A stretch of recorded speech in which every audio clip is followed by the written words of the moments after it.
What's up, everybody?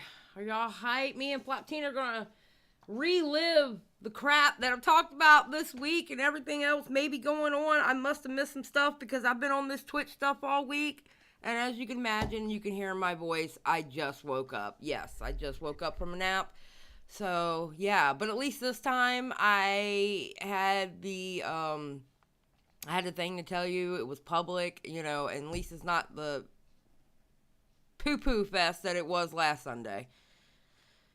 But yeah, get ready for some smack talk with Floptina. Can I get ones in the chat for the hype, please? Ones in the chat for the hype. Let's go.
right, you know what this last song means? Go get your snacks.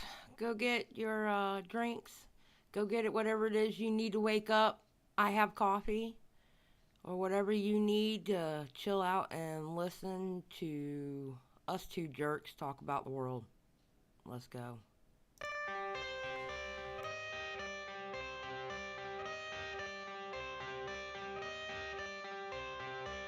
I got the cash in the bag, stadium packed. Born a rock star in this life, gonna live it up on the attack. Baby, I'm bad. I just wanna get caught up in this life. I'm crazy, I'm mad. Doing no cap. Only God wants you, better go live it up. Cash in the bag, stadium packed. Baby, I'm bad. Yeah. Baby, I'm bad. I just wanna stay bad, stay mad. Shit on my shoulder cause they treat me like an outcast. I ain't gonna take that, stay back. I'll be swinging hard till the hits come in all caps. I ain't gonna lay back, pray that someone's gonna help me. Ain't nobody like that. I ain't gonna wait, that's all fact. Give me one shot and I'll never get the throne back.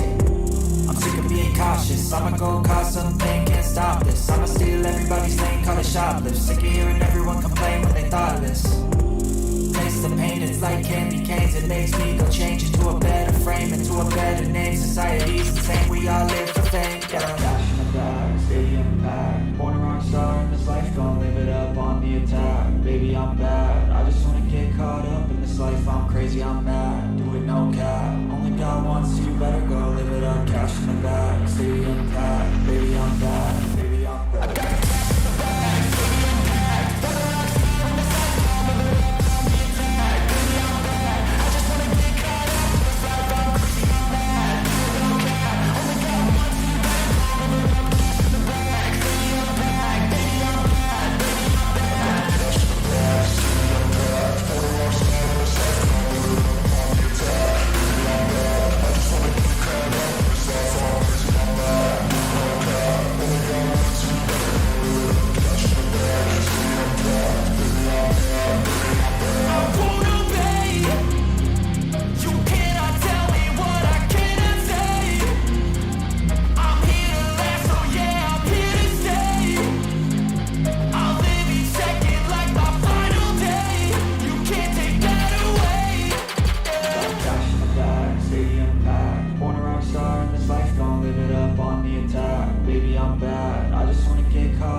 What's up, everybody?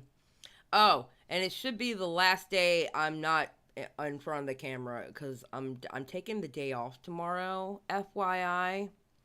And I got some things to do around the house. And I'm going to dye my hair. Finally.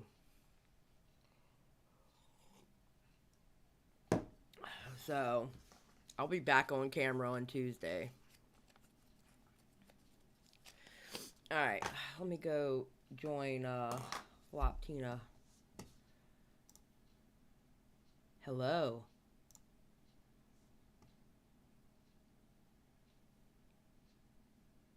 Hello. How are you? You'll never guess what I just did. I was trying to be fancy and cute and drink my hard seltzer out of one of my cute wine glasses. I just spilled it all over. Oh my God, I can't with you today. I've already dealt with these Twitch people all week and now I'm dealing with you. I'm not even drunk. I was just like, this is it's one of those like kind of old school martini glasses. That's sort of wide. It's fine. It wasn't a really big spill. It's just like, of course I did. Oh my god, that's so So funny. if you hear that wiping sound in the background, that's what that is. I'm so sorry. That's it. You're fired before it even gets started. Oh man, no, it's fine now. Yeah, he's like, no, it's fine. Shut up. It's fine. I mean, it's not fine, but it's just been one of those days. You know, I've been brushing up on the Twitch drama. I like to have a hard seltzer every now and then. So today I said to have a hard seltzer, and this was clearly God knocking it over. How are you doing? I feel like I have a hangover, and I don't even drink, but I just woke up feeling like I had a hangover. Because we did six hours last night. Dreaming. Yeah. Because Edwin was off. So I was like, well, being that Edwin's off, I'll take his place. Plus, I mean, there was a lot of calls to go through, you know? So, holy crap. I'm even double fired probably because I missed some of last night because I was at a wedding. Mm-hmm. Which is fine. It was whatever. It was fine. It was cute. But I would have rather.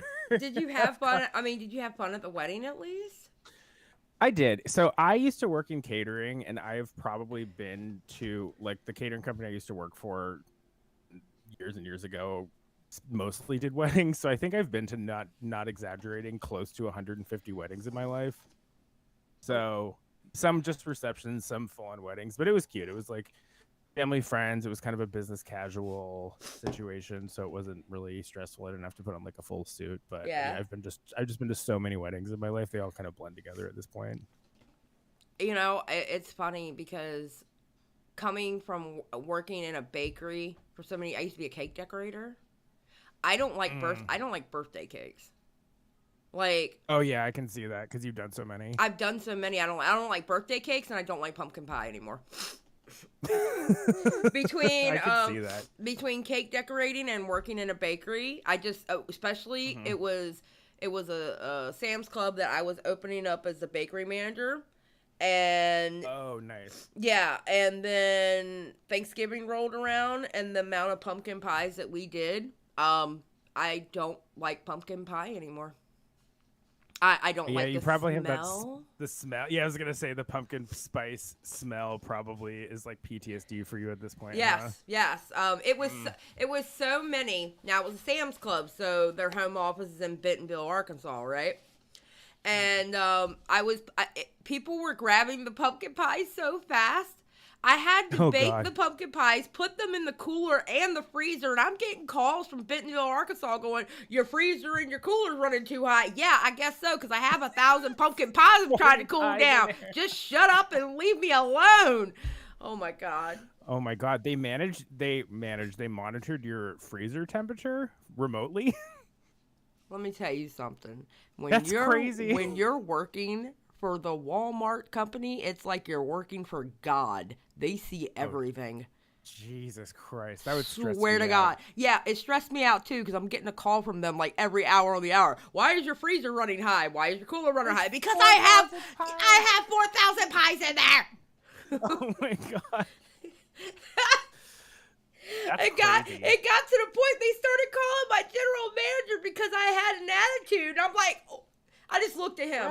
I'm like, what am I supposed to do? He goes, no, you're fine. Thank you. Okay, go take care of them. Send saggy pies out the door or whatever because they didn't have a chance to set. Yes, and it got to the point where they were still kind of warm, so I had to tell these people because, the next day on Thanksgiving we had off. That was before everybody used to do Thanksgiving working.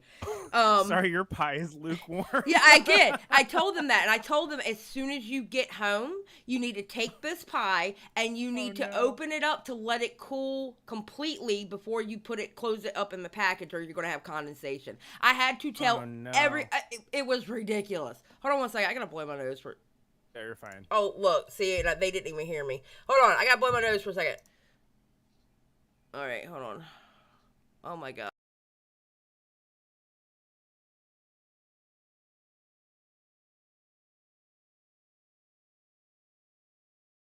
You're blowing your nose. I'm spilling hard seltzer all over the place. Do I have to get another one? I just spilled the whole thing. I don't know if I need another one. I've had 1.5. Full disclosure. Did you clean up the half that you spilled yet? Oh yeah, I have a thankful. Well, I have a towel like right here. Okay, well, good. Yeah, it's all cleaned up. It wasn't a lot. It was just it was more the optics of the situation that we're. Well, I mean, if you want to, go get another one, and I'll talk to the audience.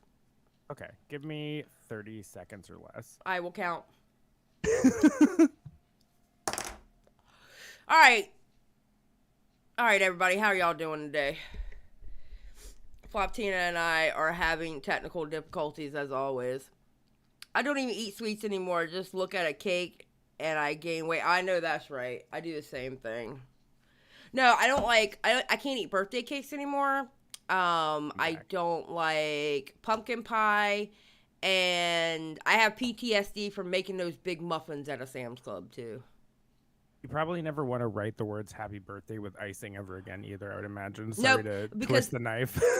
Well, here's the thing. I used to make cakes on the side for people also. Yeah. So for between doing it in the bakery and then doing it in like off the job as a side hustle, yes, I'm over cakes.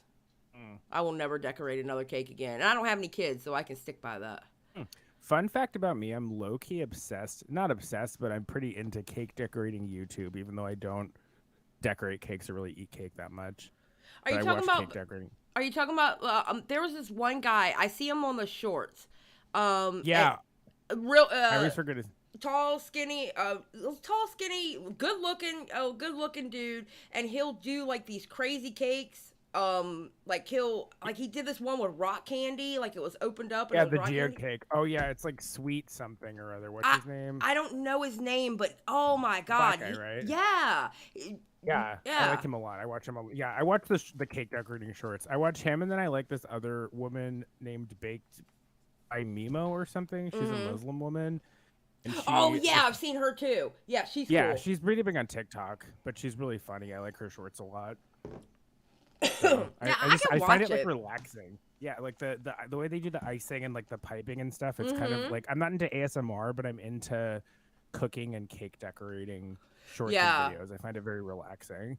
Listen, with those. There's no way I could ever get TikTok on my phone because I lose my life in hours just watching the shorts on YouTube. There's no way I can do TikTok. Well, half of the shorts, especially from those people, are posted on YouTube all the time. Mimo, though, is interesting because she posts more on shorts lately, and she says apparently she gets like banned and restricted on TikTok all the time, even though she's just doing cake decorating videos. Okay, and she's that's stupid. She's talked about it a few times, and she's mentioned it, which I thought too. It's because she's Muslim and she wears a hijab, and she's been like, I feel like maybe it's because I'm wearing a hijab in my video, and she does like goofy jokes stuff too, and she did like a whole countdown for the days of Ramadan. So I was like, I wonder if that's what's going on over at TikTok. That's crazy because that's the same woman I watch on the shorts on YouTube, and I don't see anything wrong with her videos. She's cool as shit. Well, TikTok's owned by not to get too tinfoil hat, but TikTok is owned by the Chinese government. Oh, well, yeah. Yeah, because they don't have like that. Muslims very much. Yeah, because they have that whole thing they're doing over there. With the Uyghurs. Yes. So yeah, I could go on and on about that, but so she's brought that up on shorts. But yeah, I mean, I feel like it's this. They do stuff on TikTok, but I'm the same way. I don't have TikTok, so I just watch cake decorating shorts sometimes. It's creative. It's like fun artistic stuff, but I don't really eat cake that much, and I don't think I would want to decorate it, but it's fun to watch. Wow. Okay, so did I miss anything this week that went on that was not have anything to do with Twitch? Because all I've been doing is Twitch all week. I don't think so, but what I'm kind of excited to talk about is full disclosure, I didn't go too deep into some of these specific people that are being discussed in this recent Twitch meltdown, though I do like the Miz Kift and all those people, though I do understand what's going on. I followed some of it, but I've been really interested too in sort of the fallout from all this. There's been all this other shit that's come out with Twitch as a platform overall, right? Which I find really fascinating. Like Charlie did a video about, I don't know if you saw that thing or talked about it. Apologies if you did, where I guess they were doing a 70-30 revenue split for some creators and the rest right, and now they just like just cut everyone down to 50. Like it feels it's like going this to be is the Twitch. it's going to be cut down to 50-50 in June of next year. Yeah. And then, not to get too political, but then I was looking on Kotaku the other day, and that guy Matt Gaetz, who's a congressman? He's like a conservative congressman. Yeah. Oh my God, he's joining Twitch, dude. He's joining Twitch, yeah. And I didn't realize. Okay, so I hope is it bad? I mean, now granted, I listen. I don't personally say that word, but I'm not a tone police either. So let's put it. Oh, that way. not the R. No, like the other one. The like that means like forced. Like the R word for SA. I'm trying to keep it like because there was basically the term I saw when I found out about that. Rapey McForehead was trending on Twitter. Oh my God, no. That's and I was like, what the hell is this? And it was all about Matt Gaetz because allegedly he is joining Twitch and he is currently he's under investigation for like sex trafficking, like all this really crazy stuff. He is. Right? Well, because that's the thing. I don't have a problem with him being on Twitch because AOC was on Twitch. Okay, exactly. She went on there to get people to vote and stuff like that. Right? I don't have a problem with it in that sense of somebody in Congress being on Twitch. I mean, if you had a problem with that, then you better have a problem with the Army being over there on Twitch, and there was another armed forces that was over there. All right. Yeah, it's like it's either you can't pick and choose which members of the government are on Twitch if you're gonna be okay with it. Yeah. But it was like right after these crazy allegations. Yeah, like are y'all sure you want, especially with the shit y'all got going on now with your big top streamers, you sure you want to add Matt Gaetz to the mix? Just saying. Yeah. So that was the R word, because the way I found out about that was one day I looked in Twitter trends. One of them was Rapey McForehead, because he has a big forehead, So it's like, what the fuck is going on over at Twitch? I have a lot of thoughts about it, but it's just like it was just like one thing after the other, and then every single one of these topics has this huge rabbit hole attack. Because I'm like kind of familiar with Matt Gaetz, but I'm like, oh, he's just another one of these conservative douches. Like whatever, I don't pay him too much attention. But now he's all wrapped up in this Twitch thing. Yeah, so what the fuck? Twitch let me tell you something. It's been a bad week for Twitch. It's been a bad week for Twitch. Oh my God. Oh yeah. And then, and this is so stupid to me. You had a guy who was a gambler on Twitch, right? And he scammed a bunch of people for money. Then Twitch turns around BS statement, and they're going to ban gambling starting in October, but it's not the kind of gambling that dude was doing, because the kind of gambling that dude was doing was sports bets and stuff. Oh yeah, it's like it's only he wasn't doing like the casino slots, which by the way, I got an email from one of the people. They specifically said steak. I got an email them wanting to sponsoring me. I was like, I'm not getting canceled. Oh no. Yeah. Oh yeah. I'm not getting canceled. It gets so dark. I remember, like, the first time I ever went to Las Vegas, I was, like, really excited about it. I was staying in the MGM Grand, and I was like, I'm going to go down to the casino and gamble in Vegas. And, like, have you ever been to casinos in Vegas? Or I've never been to a casino at all, and I really want to go because I've never been to one. I just want the experience of being at one. So that's what I thought too. And I mean, I definitely have my vices with some things, but gambling is one of those things I'm very good at, like stepping away. You know what I mean? And I was just like, I'm going to put $20 in the slot machines. I'm going to do like the nickels. I was like, I'm just going to do it for fun. I'm not going to like sink a bunch of money or play like poker or blackjack because the house always wins. But after just a little bit in the casino, it does get kind of sad because you think it's going to be fun. And maybe it was just that weekend in Vegas. I don't know. I was there for a tech conference, but just kind of looking around at some of the characters who were like plopped down in front of the slot machines with just this like frown on their face, and they were just kind of in this trance. It just got kind of like not fun after a while. So I've always been a little apprehensive around all things gambling. So and I know it's like it's so easy to scam people too. But here's my thing. Like Mudahar, I understand his stance on the gambling, but I also understand the stance where people's like, what's the big deal? I mean, people are going to gamble anyway. It's like, okay, are they going to stop me from smoking cigarettes next? Because you can only do that under 21. I mean, you can't do that under 21 now. I mean, it's just, I don't know. You can smoke in casinos too. You'd enjoy Oh, can that, you maybe. really? Oh, fuck yeah. At least in Vegas, yeah, you could. Yeah. Hell yeah. But I mean, like, there's gambling in video games. Exactly. When you buy those loot boxes and you don't know what you're getting Yep. in those loot boxes, that's gambling. Yep, So, for like, sure. how far are they going to take it? Like, somebody playing slots, I don't know. Like, I kind of see both sides, being that I don't do it on, like, in real life or online. I don't do it except for, like, in a video game. I will buy some loot boxes. Yeah. I can't help it. That's okay. We all do. Yeah, but I mean, I don't know. I think it's funny that the dude's slicker. He scams a bunch of people. Oh, we're going to get rid of gambling, but you didn't get rid of the gambling he did. Like, Yeah, come on, man. It was to save face, it seemed. Well, it's like, I wonder how much money people like him are bringing into Twitch too, right? Because that's always sort of the bottom line, is they'll be like, oh, look over here. We're going to get rid of this other stuff, but we're not going to get rid of the shit that's like... You know who bringing in does money. bring in a lot of money that was talking about it? I don't know. One Pokimane. of these... Yeah, I've always... It was real talk, I've Pokimane. always... It was Pokimane, Ms. Kip, and somebody else who was talking about... I think it was Hassan, that we're talking about doing a strike during Christmas time because that's when the best ads come out and the best ad revenue comes out, right? They were talking about taking a week or more off in protest of the gambling streams. Well, They won't. They never would. yeah, but they I'll believe didn't it when I have see to it. because Twitch turned around and banned them. Yeah, good point. I know. That's I the feel whole like they thing. wouldn't have done it anyway. That's why people literally believe that Pokimane runs fucking Twitch, because every time she snaps her finger, people are gone. Like with Gideon, for example. Gideon did an L+ ratio hate rate on her. Okay.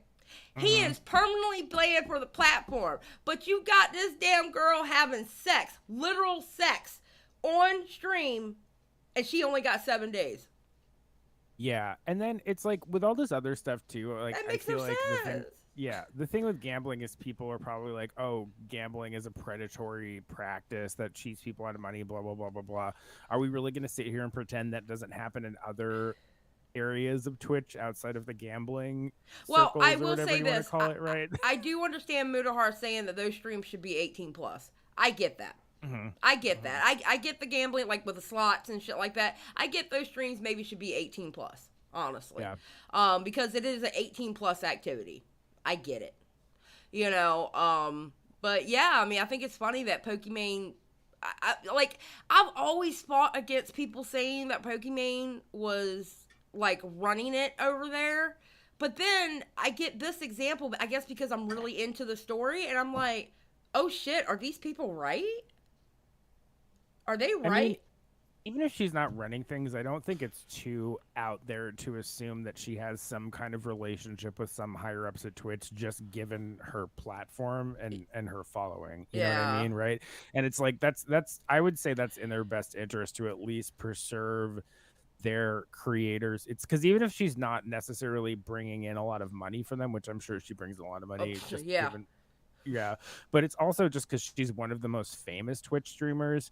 Like that's a PR nightmare if she jumps ship for them, right? So I would say that's probably part of it as well. Yeah, Cab makes a good point. I think it's always odd to see a company that panders to their best employees' audiences attempt to tell us which things are dignified or not. Yeah, for sure. Yeah. Well, and keep in mind, I always try to remind myself, like, Twitch is technically owned by Jeff Bezos, right? I mean, Twitch is owned by Amazon, which is owned by Jeff Bezos. You can hook up your Amazon Prime account into it. And, you know, do I shop on Amazon sometimes? Of course, but it's not my favorite company. You know, I've grown up in Seattle around Amazon. I have a lot of thoughts about them as a company, but it makes sense when you look at a platform like Twitch that's owned by one of these bigger corporate conglomerates that there's going to be some kind of trickle down from their business practices that they employ in other areas of their business, right? I mean, because Amazon's got a lot of skeletons in the closet. Yeah. So, but they got that Bezos money behind it too. So it's like, they can kind of afford it as well. You know, it's, I mean, people say all the time, like, oh no, it's going to be a revenue ding for, it's like Jeff Bezos is worth $100 billion in change. You know what I mean? He can take a loss. It's just a tax write-off for him. Yeah, true that. So 100. Yeah. Hell yeah. But, and all these people just seem, I think that was my thing too with some of these Twitch streamers, and I feel really bad, but just like a lot of Twitch streamers to me just don't seem like the brightest bulbs. And oh my and God, I'm glad you said it and not me, because you are I so say right. that with love and compassion, but just like I listening to don't. some of these people. Okay, good. Yeah, 'cause just look, I just can't even listen to some of these people talk after a while. You know what I mean? I've just been watching the clips. It's like, who is the one girl? I always forget her name. The one where like the guy felt her boobs. You know? Which, That's like, should not Adriana Lee. That's yeah, Adriana Lee. should not happen. You know, first of all, putting that out there, like I agree with all the critiques of that general situation. That's an inappropriate thing to have happen. It's an inappropriate thing to have happen in a content house. Obviously, like men should not touch women when they're passed out ever. You know, Right. period. End of story. Right. But it was kind of different, and I think you were playing. It was hard for me sometimes to watch these streams where she's talking about it, and like, you know, they talked about this on Dave's stream too, like when Tommy called in. I think you were on there too, where she was like, I didn't even know what the definition of sexual assault was until we looked it up on stream. Yeah, And then, she like, didn't, and that's what some people got mixed up with at first when she said that. They were like, wait a minute, why are you she didn't learn the definition of a sexual assault. And it was, like, what? Girl, you're living in 2022 and you're grown. How do you not know that? Yeah, it seemed like her opinion was changing based on her chat and like based on other people around her and not based on. And then just watching some of those clips too, like what are they called, those gifs that pop up? They're called emotes when someone like, gets a donation on Twitch. Like all of her emotes are just very sexual in nature, which is fine, no judgment. I've noticed a lot of people do that on Twitch. Like obviously sexuality is a big part of people's, you know, value proposition on Twitch. So it's like she's talking about this serious thing and then someone's donating her and it's these emotes where she's like, oh yeah, yeah. And it was just like, oh god damn it, I can't take this seriously right now. And I felt really bad laughing at it, but it was just this very bizarre juxtaposition for me. Like, well, and you gotta understand too, her memories of that night come off from other people. Now my biggest problem with that whole night, why did the two friends that were standing over her let that happen? Yeah, and then wait, how long has this been under wraps? 2 years? Yeah, it's almost 2 years. The thing actually happened in January. Okay, that's the part that really gets honestly about everything Floptina, else. I am passed out in front of you, okay? You are watching over me. If somebody came over... Yeah, and we're friends. And, we're supposedly friends? Yes, and somebody comes over to check my pulse, and they feel up my boobs. What are you going to do? Break their hands off. Thank you. Thank you. And then tell you about it. Thank you. When you're awake. That's like the second you're awake, if not try to wake you up at that time. Okay, so you know what I would do as two friends? Whoa. One's a man, one's a woman. You know what I would do? The woman, pull out your phone, start recording this, and I'm going to take care of business. Oh, yeah. Boom. Because not only would I have to tell her, but I would ass. show her. I mean, what? I don't care if it's just me being a woman and it's happening to another woman. If I got to pick up a lamp, if I got to pick up a bedpost, if I got to pick up a TV, I do not care. But I am going to stop you in any way possible and make you feel some kind of pain the next day. Oh yeah, if I'm witnessing an assault in progress, I'm going to physically intervene. Yes! So why didn't they? There were two of them. And then sit on it for 2 years and then just be like, oh, by the way, this happened and now you should be traumatized. It's just there's so many weird, bizarre layers to this entire story. I'm and like, then what? It all ends in like Twitch imploding. Like that's why it's so crazy, right? Because it was just this isolated incident. It might not be as big, but it's like been this bizarre snowball effect. Oh my God. But yeah, I'm right there with you. It's like that's I would be pissed if that happened, you know, putting myself, like, I would be just as mad at my quote unquote friends. And then it's like, aren't they technically coworkers too? Because they all live in this content house together. The guy, from what Adriana Lee said, the guy has nothing to do with Twitch. He's like a corporate dude. Okay. Mm-hmm. Mm-hmm. I think his girlfriend, which by the way, the same dude that felt Adriana up tried to kiss his girlfriend, and you let it happen? You didn't snatch him up? What? Ugh. I'm sorry. Yeah. Number one, that's first foul, and foremost, foul play. First and foremost, I'm mad at Slick for doing what he did to Adriana. First and foremost. But second, a very close second, I'm pissed off at those friends. What the fuck is wrong with you? That's like you were there to stop this and you let it happen. What was the whole fucking point of you standing over her to protect her when you didn't even attempt to even protect her? And from what I'm seeing of this slick guy too, it doesn't seem like it would have been hard for two people to overpower him. It's not like he doesn't seem like some giant muscle, dude. He's a dweeb. You know what I mean? He's a dweeb. He looks like a dweeb. I mean, yeah, he looks like a dweeb. Everyone else was saying he was like, from what I've seen from the DMs and conversations, right? Everyone's like, this guy's a dweeb. They were just saying he looked like Justin Bieber, right? You know what I mean? It wasn't exactly. It's not like some buff guy. No, I would have snatched him up by his collar and I would have took care of business. Period. Point blank. Period. I don't care that I'm 5'4.5". He could have been 6'11". I still would have stopped him somehow. Like I said, if I gotta pick something up, I would have picked something up. If it would have had to been a TV, well, oh well. I'll buy you another TV. I do not care. If I gotta stop this dude any way necessary, I will. But y'all are just going to look at him and go, stop, she's okay. No, that's not what you do. And then not tell her until 2 years later when it's convenient for what? A narrative. An internet drama narrative. That's, I know. It's like, oh, God, these people just seem like they wouldn't be my such friend trash. anymore. They wouldn't be my friends anymore. No. What it boils down to is that group of Twitch streamers over there are ridiculous. Yeah, and none of them seemed very smart when they were talking to begin with. Not that that's an excuse, you know what I mean? But it's just like, I don't know. I feel like I have this happens so many times. I'm like, has there ever been a positive story about a content house ever? I don't think there has, I don't right? think there it's has like either. The YouTube content houses all ended in tragedy. The TikTok houses all stuck, and now the big Twitch gambling content house is like also a hot mess. It seems like such a shitty business model to be a part of. So to all you content creators out there, just know that Floptina and I are starting a content house, and it's going to be called Flops Only. You have to be a flop to join the content house, and I promise you, we will be drama free except for the shit that we talk. Just saying. Yeah, there will be no non-consensual groping allowed. No, absolutely not.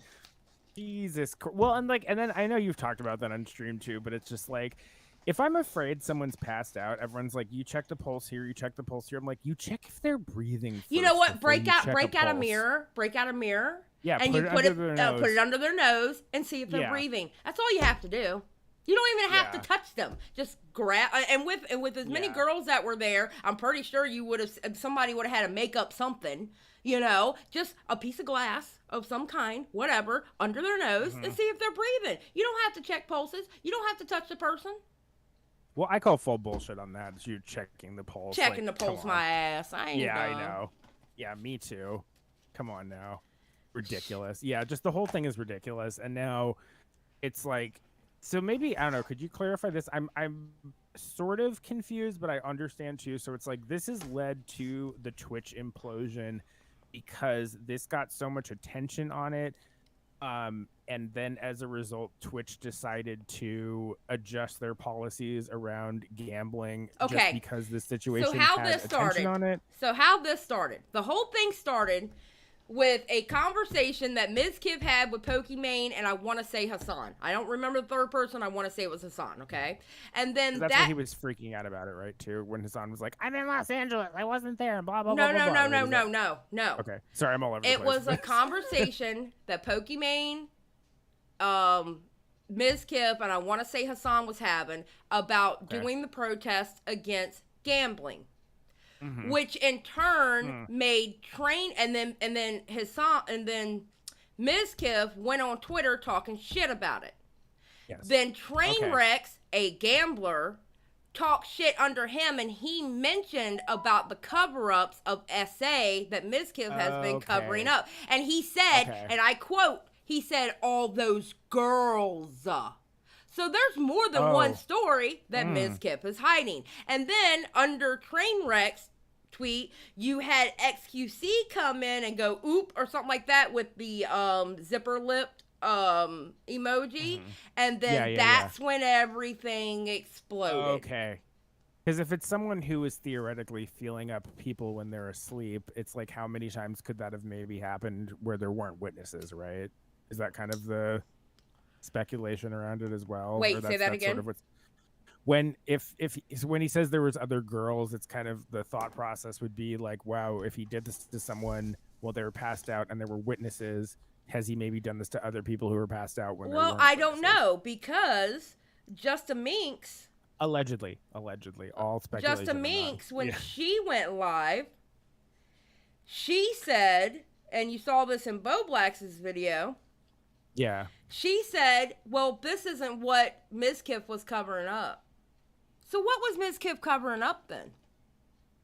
Well, exactly. Well, and then she said at the end of that stream, okay, that Bo Black's has, she says, if I were to spill the beans on one member, it would take all of OTK down. So what have they been hiding in that house? What other stories can come out of that house? I'm telling you, watch Bo Black's video on Justin Minks' stream. It will blow your mind with what she said. It's just, well, it's like, it's that thing we keep saying. What is up with these content houses? They seem like not worth it. Well, here's the thing. Here's what it boils down to. It boils down to two things: clout and money. Now, I get it. Word. People on YouTube are clout hungry, this, that, and the other. I mean, come on. Yes. Do I do streams for clicks and views? I absolutely do streams for clicks and views. You think I'm up here streaming twice a night, streaming till 4 a.m. for nothing? No, I want people to watch my shit. But I'm not going to sell my whole. I'm not going to my whole. Yeah. Oh my God. I'm not going to sell my soul. I'm not going to sell. Freudian slip. Well, you will, but I won't. Thank you. But I'm not going to sell my soul for clicks and views and clout. I'm not going to do it. No, for sure. I'm right there with you.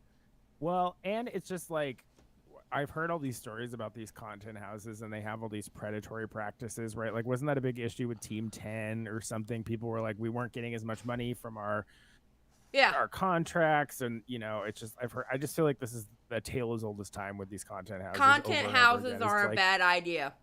Yeah, don't do it. Don't do it. Review your contracts before you sign it. Yep. It's just not. It doesn't seem worth it. And something always comes out from a content house. The thing is I don't like. Okay, will I?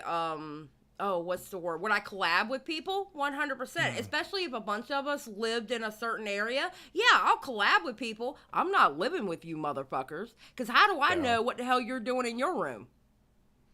True. I mean, think about it. How do I know? And then you know how guilt by association is a thing. So if I'm part of this content house, I could be innocent, but because you fucked up, people are going to look into me.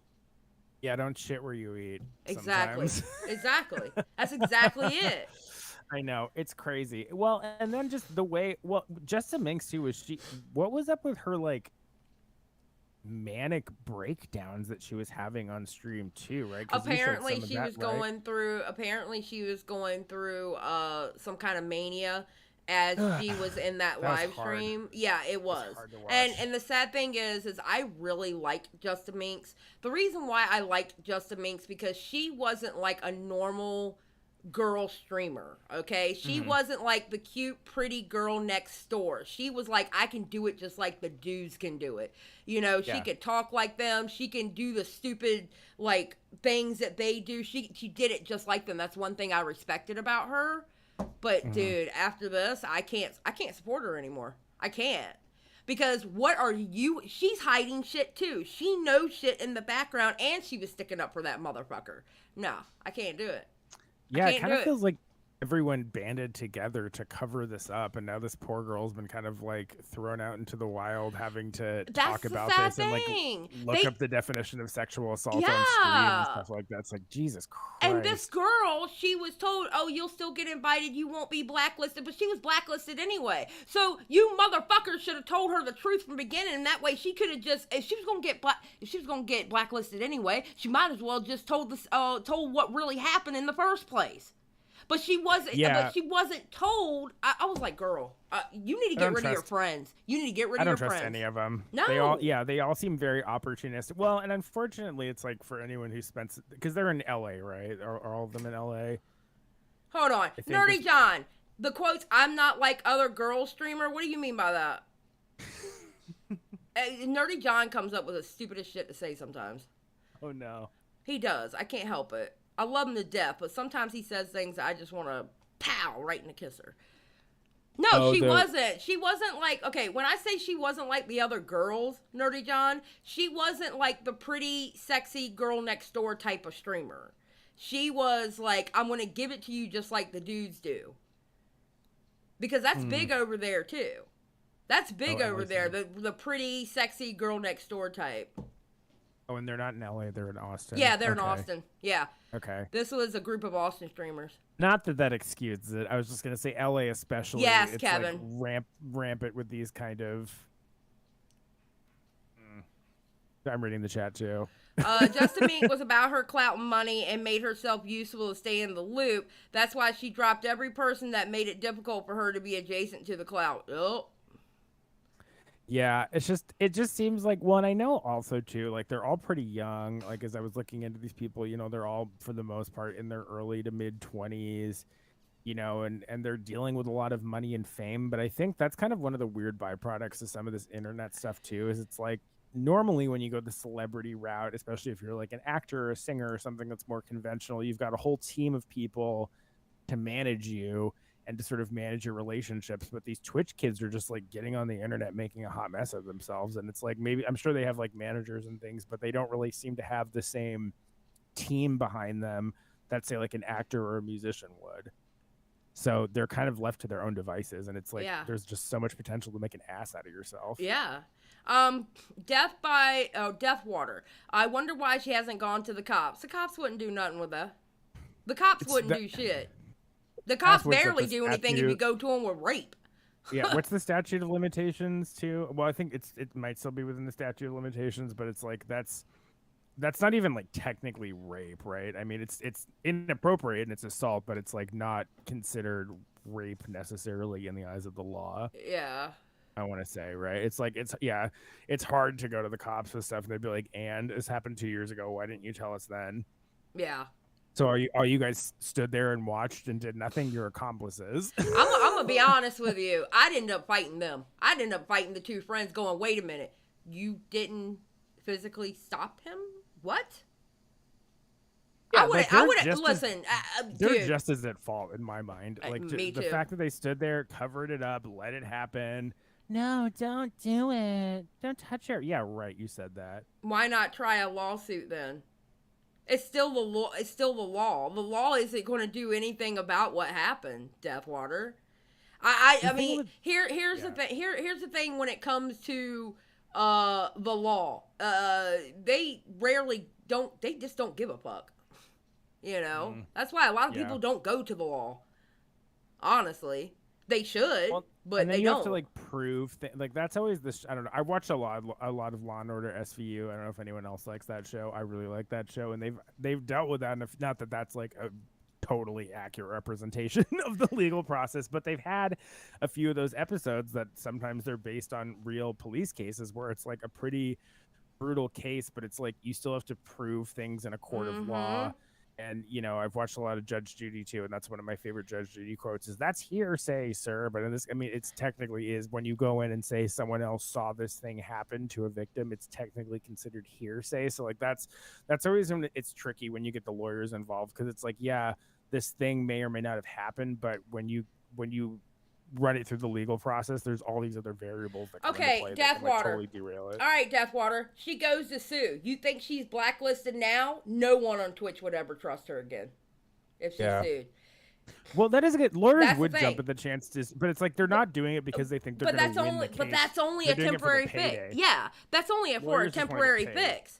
It's just like Destiny said in that conversation. Yeah, it's a lose-lose situation for the person to come out, especially if that's what you're trying to make your money you're living off of. The girl wants to be a full-time streamer. She can't. Yeah. And if she did that, she would get canceled ain't even the word. It's sad. It's sad over there. It's fucking sad. That would be an expensive lawsuit. Too. Oh, I mean, yeah, it would. You never know how much money someone's had. Like, I don't know if and to go up against a house like that too. With the top streamers in there? Oh, Yeah. no. And then who knows if like Twitch wanted to get involved at some point? You know, that's always one of the things. The second you get Twitch involved, they've got that Bezos money. Like, do you really, as an independent streamer, want to go up against the Bezos lawyers? Hell no. They would drown you in litigation, and you wouldn't even make it to court. You'd use up all your money, just like doing affidavits or whatever the fuck it is back and forth. I don't know the legal term, but you know what I mean. Just like. Yeah, that's always the shitty, like in our minds we're always like, go to the police, get a lawyer, sue someone. It's illegal, but it's like the law and the legal process is quite arduous and frustrating sometimes. And if you're going up against someone with more money and power, normally you're just gonna get it thrown out, or they're just gonna like drown you before you even get in front of a judge. It's listen, lawyers would be able to pick her thing apart too, because if she didn't know that night that she got touched, and she didn't find out until after she wrote that document well over a year and a half later, the lawyer will look at them going, how do we know it really happened if nobody told you? And they're just now telling you. I mean, exactly. The cross-examination would eat her up alive. Yeah, and I wouldn't do it. And would eat up her witnesses alive, because they could look at the witness and go, why didn't you tell her what really happened then? How do we know you're telling the truth? Thing. Yeah, you know what I'm saying? The second those loser friends sat on that shit for 2 years, it's like, a good litigator would tear you guys apart. And especially hearing the way some of them talked on their streams, it's like they're not the brightest. So I wouldn't put much faith in that case, unfortunately. Yeah, it's sad. It's sad. Yeah. Yeah. It is sad. And I remember, because I was listening to like when you had the conversation with Mudahar and stuff too, and I mean he was saying that he's like this, you know, and I agree, it's like that shouldn't happen to women. And anytime this is happening in these types of content houses, it should be taken seriously. But it's like I keep telling myself, this isn't a recent thing, this is information that these people sat on for 2 years. So like, and I want to know, what else are they hiding? What else are they hiding over there? Yeah, everyone seems gross. Well, and then it's like, maybe then you can get kind of tinfoil hat when you've got the Pokemon. I always call her Pokemon.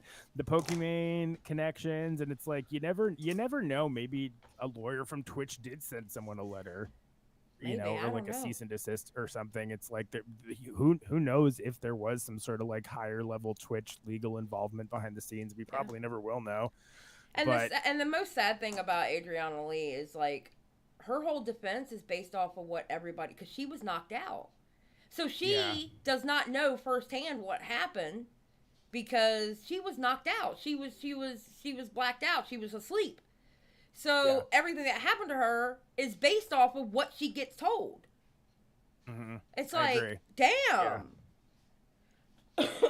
Her streams were kind of hard to watch, at least the clips I saw from them. Again, just like the way she was talking about it, she seems very susceptible to outside influence in some way, or clout, you know what money. I mean, like clout and money. It's like they said in that conversation the guys were having, that Destiny leaked, that train wreck leaked, the Destiny 2 leak. They were like, oh, she's just clout chasing, and Trainwreck was like, no, she stayed silent because of clout, so y'all wouldn't blacklist her. How fucking sad is that? That means that no one is safe over there. There is no safe place over there. That's what that means. That you will sit on something that happens to yourself because you don't want to get blacklisted because you're more worried about your career on the internet. That's sad. Is that why everyone was calling Maya Higa Maya Weinstein? I saw people calling her that. Yeah, they were calling her that, and they were calling Ms. Kip that. Yeah, because they sat on it. Jesus Christ. Yeah, I know. Yep. The whole thing's a mess. Yeah, the whole thing's there was something else that happened this week, and it flashed through my brain, and I did. Do you mind if I run to the bathroom really quickly? Oh yeah, go run to the bathroom. Okay. I'll talk to the kids. Everyone. I'll talk to the kids. Marinate on this. Yes. Xylie's rage is too relatable. I mean, that's not rage. That's just me normally talking. But I can tell you this. If it was one of my friends or myself, my rage would probably break the internet because I wouldn't shut the fuck up for no one. I would not shut up for anyone. You want me to shut up? I'm going to get louder.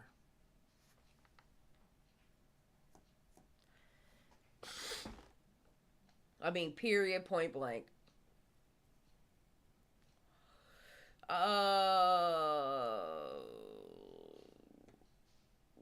Okay, what are we talking about? Emily Jones?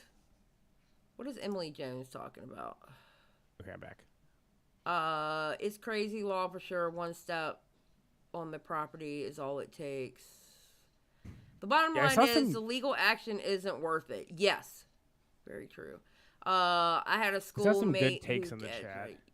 I had a schoolmate whose dad tried to use that law in his defense of shooting a guy in Wyoming, but guy was on the sidewalk. Oh, they're talking about probably stand your ground. Yeah. Welcome back. Okay. Thank you. Did you see? Now I'm going to talk about this on Tuesday because I was not going to talk about it, but then Minxie1 was doing it on her, was talking about it on her Twitch stream, and I had joined, and I didn't realize it was as bad as it was. Did you see where Deaf Noodles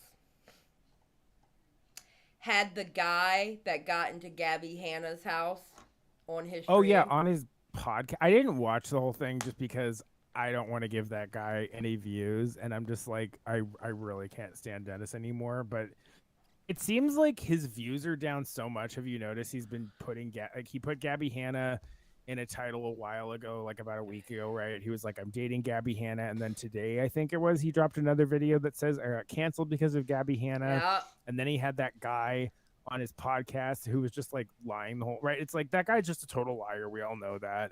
So like, obviously you went there for the TikTok attention. You didn't go there for any other reason. Mm-hmm. He's obviously full of shit. And then Dennis brought him on. Like, it just seems like now he's so desperate for views. He's using Gabby Hanna. And let me tell you, I thought, Steven was asking the correct questions.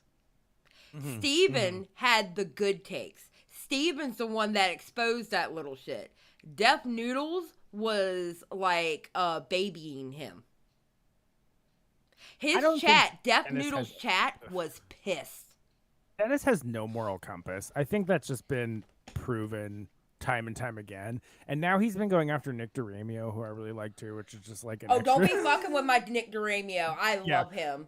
And he's been trolling him quite nicely, but it's like it seems like he's so desperate for views. I mean, I'm gonna pull up his channel right now, but for the past like week or something, he can't even crack 10. And I say this as someone with less than 100 Twitter followers, he can't even crack 10K views on a video anymore. Yeah, let me pull that up. Like if you look at his channel, he's down to. Which one are we looking to? Deaf Noodles or Deaf Noodles Show? His main channel. All right. Yeah. He's down to 547K, which is like he was at 550 last I checked.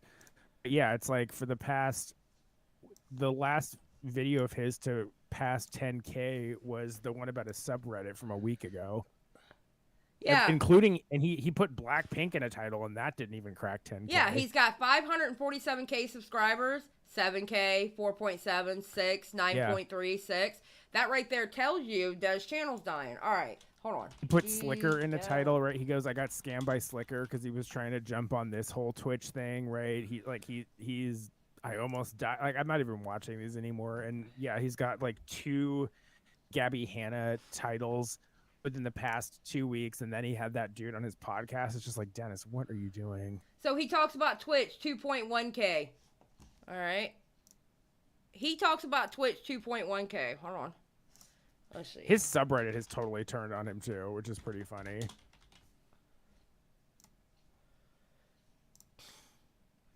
I've been talking about Twitch. So he talked about Twitch 2.1K, right? Mm-hmm. You get more views than that. 3.2Ks. 2.1, 2.7. That Twitch Apocalypse was 1.4, but it's actually more like 2K on that one because I had to cut something out of that one. So that's actually like a re-upload. But yeah, I mean, look at this. He's dying. He literally has a dying channel. Literally. His channel is dying. I don't understand why he does the podcast on a separate channel. I mean, I guess I kind of can, but it's does he think that's improving his reach or something? It's just, it all looks bad. Well, he has the podcast on the second channel. It's actually kind of smart because he gets, you get paid out twice, especially if he has members on both channels. So that's a good point. Yeah. It's still, yeah. I mean, it's just I'm just like so over Dennis in general. You know, I mean, am it's too, like, but I gotta talk about this on Tuesday. I Yeah, got no, to. this is good, because yeah. when Minx, I had literally just woken up, and I saw Minx was live on Twitch, so I was just gonna sit here, smoke a couple cigarettes, take about an hour to wake up, you know, because I don't wake up very fast. Still, because I'm still not woken up from my nap, and I saw what she was talking about, and she saw me in the chat. I said, hey girl, you know, on the Twitch chat, and she saw Xylie, and she was like, oh, come in here, because, oh my God, you're going to go off. And I went in there, and I joined her show, and we were watching it, and I was like, oh my God, I want to put my head through my wall right now. What the hell is going on? It was bad. It was like, bad. Of all the people, I saw some of the clips, like that. I saw some clips on Twitter, and that was about as much as I could stomach, because I was just like, really, this is the dude you're having on as your guest, Mr. Def Newell? Because why has he never had one comedian, right? He's always bragging about this, like, we're building this New York pipeline. I'm so connected in LA. My parents are so famous executives. I know all these comedians. I know all this. And then it's like every single roast battle is the exact same group of people. Yeah. Every single time, who I never want to hear any of them tell a joke again. They're all annoying. Now he's going for like the lowest of the low hanging fruit. Yeah. On his podcast, and now it's like he's just trying to get any news story in his headline or his titles. I mean, to get attention on him, and even that's not working anymore. I think people are sick of him. Ben has a good point. He had a very loyal and consistent audience. He literally did everything he could to ruin his career by his own actions alone. Period. Yeah. Period. 100%. Yeah, I mean, I used to like Def Noodles. I used to be subscribed to his channel. It wasn't like my favorite thing. I thought sometimes he was annoying, but now that he's like, I think it's maybe kind of that thing too, where I've seen people do this, and they've talked about this, a number of content creators, where they'll be like, look, if you want to evolve and change your content, it's usually not the best idea to like openly talk shit on what it was before, because it kind of comes off as like insulting to the people who supported you, right? Because you're like, I hated this thing I was doing before. It was so terrible, and all these people are like, well, that's why I was here. So now you're saying that this thing was terrible and you didn't even like it. It makes it makes you seem disingenuous, and no one's going to trust you anymore. Right. And that's how I feel about him. Like, I don't trust anything that comes out of Dennis's mouth, because it's just like, you lied about your age. You're lying about all this crap. Like, every single roast battle is a hot mess. Yeah. You're bringing all your comedian friends are nightmares, and now you're bringing this like crazy Gabby Hanna stalker on your podcast and letting him just continue my God. with these lies and giving him more clout. Like, that's all that guy wanted, was attention, and you just keep giving it to him. When I go over, I'm telling you now, my audience will probably start flipping tables when we go over that video. The shit that little Mr. Clout Chaser, and I'm not talking about Def Noodles, I'm talking about that kid Nick, that went into Gabby's house. The shit he was saying, trying to pander to the audience, and I'm gonna tell you what. Now, I've always thought Dennis's audience was kind of, but they were right on the money. They were calling him every name in the book. To the point, Def Noodles was worried he was starting to lose subscribers or something. His whole chat was rioting on this guy. Oh my God, it was amazing. Oh my God.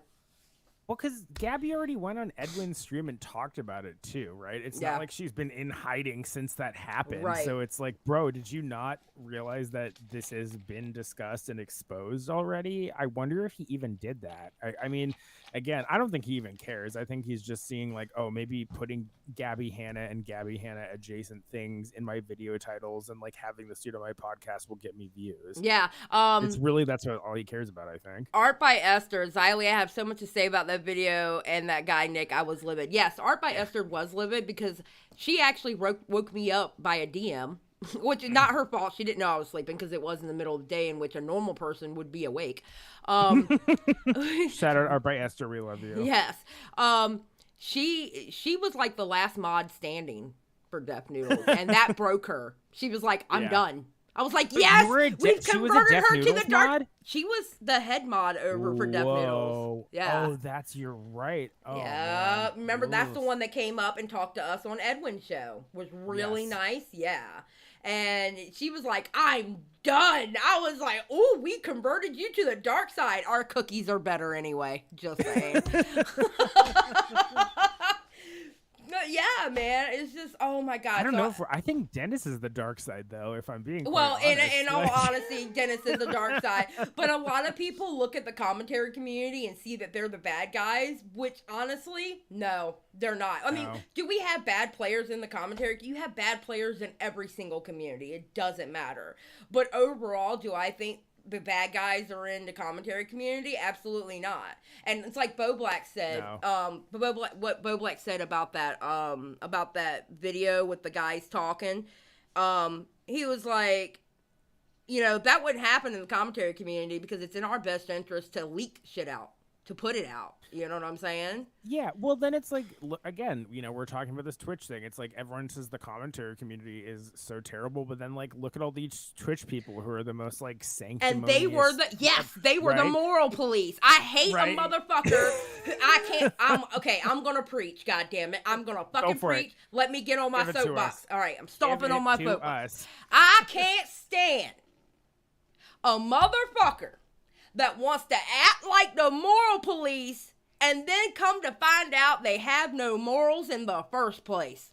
Don't sit there whatsoever. Don't sit there and tell me I shouldn't say X, Y, and Z. I shouldn't do X, Y, and Z when you're just as moral as the opposite of what you're preaching. Get the fuck out of here. I can't stand that fake woke shit. I hate hypocrisy. I hate hypocrisy. Too. I hate it. Yep. I spent all day yesterday calling out somebody who was being hypocritical. I can't stand that shit. Don't act like the Don't act like the moral police when you have no fucking morals. Get the fuck out of here with that shit. That means you're not being who you are supposed. That means that what you do when you cut on your camera and when you get in comment sections and when you're on Twitter, you're playing a fucking character. You're not really being you. I have more respect for assholes who will show you they're a fucking asshole than somebody who acts like they're fucking perfect and come to find out they're worse than the assholes. Amen. And it's like, what's the worst the commentary community's really done? Like, tell a few edgy jokes. I mean, every single person who's been around the commentary community who's done something bad, right? Like the Craig Beckett's of the world and all them. Got, like, immediately called out. Like, in real time as it's happening. No one sat on shit for 2 years and was like, oh, now that it's convenient for a narrative that allows me to get clout and attention, now I'm gonna bring it out and pretend like I was so upset by it. You got Craig Beckett making videos going, oh, you talk to children, oh, you did this, you do that. Yeah, motherfucker. Well, as far as I know, there's 2 girls out talking about you. What? Mm-hmm. What, Mr. Craig Beckett? And you made videos calling it, and then you're gonna get pissed off at the commentary community because they didn't uplift your fucking video. Come to find out, you were a fucking creep. Fuck off. I can't stand it. I gotta go pee now. I'll be right back. Go for it. Talk to the kids. Shit. Well, see, that's a perfect segue into what's led me to the commentary community. Oh my God, Chad, it's my first time with you all on my own. Yes. No, sorry. That's what's chased me away from some of the quote unquote woke stuff. And I've had this conversation a number of times, and I try to be very careful in the way I word it, because it's like we look at what some people would consider woke, and on paper, a lot of these are actually very good values, right? Like being more accepting of people, creating a more inclusive world, you know, holding our elected officials accountable, you know, maybe doing away with outdated media stereotypes. Like all these things are very good. The problem is when people see these causes as a way to gain attention, money, and status for themselves, and they are terrible behind the scenes. And they're not talking about these topics because they want to improve things for other people. They're talking about these topics because they want to build up their own profile online, right? And build up their own following and ultimately build up their own money. So I think that's kind of like the woke reaction that I personally am seeing right now, and that's the criticism that I levy the most against it. Is like, it's not against the values itself, it's against the people who are total garbage. And I say that again as a certified garbage person myself, so it takes one to know one, and believe me, I know one. These people who, you know for a fact are espousing all these values that they probably don't believe, and they're completely different behind closed doors. Period. You know, and I mean, yes. yeah, and I've heard this from like, you know, even like Blair White. I was watching one of her podcasts, and she was talking about how there's a lot of conservative people who will say, oh, you know, they're these like Christian pious, I mean, right? That's a tale as old as time. These like Christian pious people who are so anti this and so anti that. And it's always like the Republican senator who's getting like blown by a gay hooker in an airport bathroom or something. Yes. You know what I mean? Or like, yeah, it's on both sides. It's on both sides of anything. You have people who are moralists on whatever morals that they're expounding on in front of people when they don't even really believe in the morals. Here's my thing. You're like, okay, I caught some heat the first time I had Keemstar, Nicholas DiOrio, all them on my channel. All right, I started getting blowback, and they were like, how can you do this? Blah, blah, blah. Here's the thing. All right, and I'm going to tell everybody straight. I have more respect for people who will put themselves out there like assholes than the people who act like they are the best thing since sliced bread and they have the best morals in this world, and it's fucking fake. yeah, I'd rather deal with a dickhead who sometimes has takes that I'm like, whoa, hold on there, buddy. I'd rather deal with somebody who can actually tell the truth how they feel about things versus someone who will lie to your fucking face because they want you to praise them. Yep. And I mean, as far as we know, so far, at least, like, Keemstar never grabbed anyone's boobs while they were passed out. You know? I mean, he's got, listen, he does have some hot takes sometimes, but you know what? I have more respect for him even saying what he believes versus an asshole who's just saying it so they can get clicks, views, and likes. Yeah. I like what Kabaloo just said in the chat. She goes, it's the idea that being a good person... Oh, the idea that being a good person needs a rebrand. Woke is the equivalent of pandering, and it isn't what it originally meant. It's all been spun into BS, and I completely agree with that. 100%. Cap, let me tell you something about Cap. Cap has always got good takes. I'm not going to lie. Yeah, I'm like 99.9% I agree with Cap. I think Cap maybe said one thing I didn't agree with, but then we ended up agreeing to disagree because I kind of understood her point. I mean, yeah, Cap. I understand why Cap's a mod. Yeah, absolutely. 100%. Well, And this shitty thing with all this stuff too is like every time this happens with this group of people, it's like that's been my critique of the woke stuff. Again, I always use that word with heavy quotes around it. Is I'm just like, all this does is it just sets all these movements back. At the end of the day, you've got these people on the other side of the fence who really want to fight against any sort of cultural progress that they can whatsoever. These very like pious conservative people. And it's fuel for their fire. Anytime the people who are at the forefront of these values come out to be terrible people, it's like, well, great. You set everything back 10 years for everyone. Like, so thank you very much. Yeah, really that's why. it. Okay, like with me, I know. Listen, the people who've been around this channel since the beginning, like Amber Chick, Pretend Fashionista is one actually. The people who've been around my channel since the beginning, they know my core values. They know my core values. They understand it. When something ticks me off, I will say something about it. You've seen me in the last couple of days saying something about it. Okay. Say something. Yeah. But say something. I'm also the type of person that I've had to learn I'm not going to moral police other people. And I'm not going to tone police other people. Like certain words are not in my vocabulary, but they are in other people's vocabulary. If they say it, as long as it isn't something like too bad, like if they say something really, really bad, okay, it's like, hold up, motherfucker. But, within reason. Within reason. Yeah. Okay. Yeah. I don't say certain words because that is my core value from people that I know personally. I don't say certain words. But, I'm not going to tone police other people and police what words they use.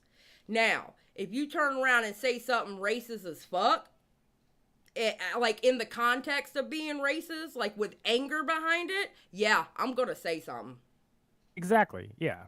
I'm going to say something. But am I going to get on Edwin about making a Mexican joke when he's fucking Mexican? Absolutely fucking not. Hello.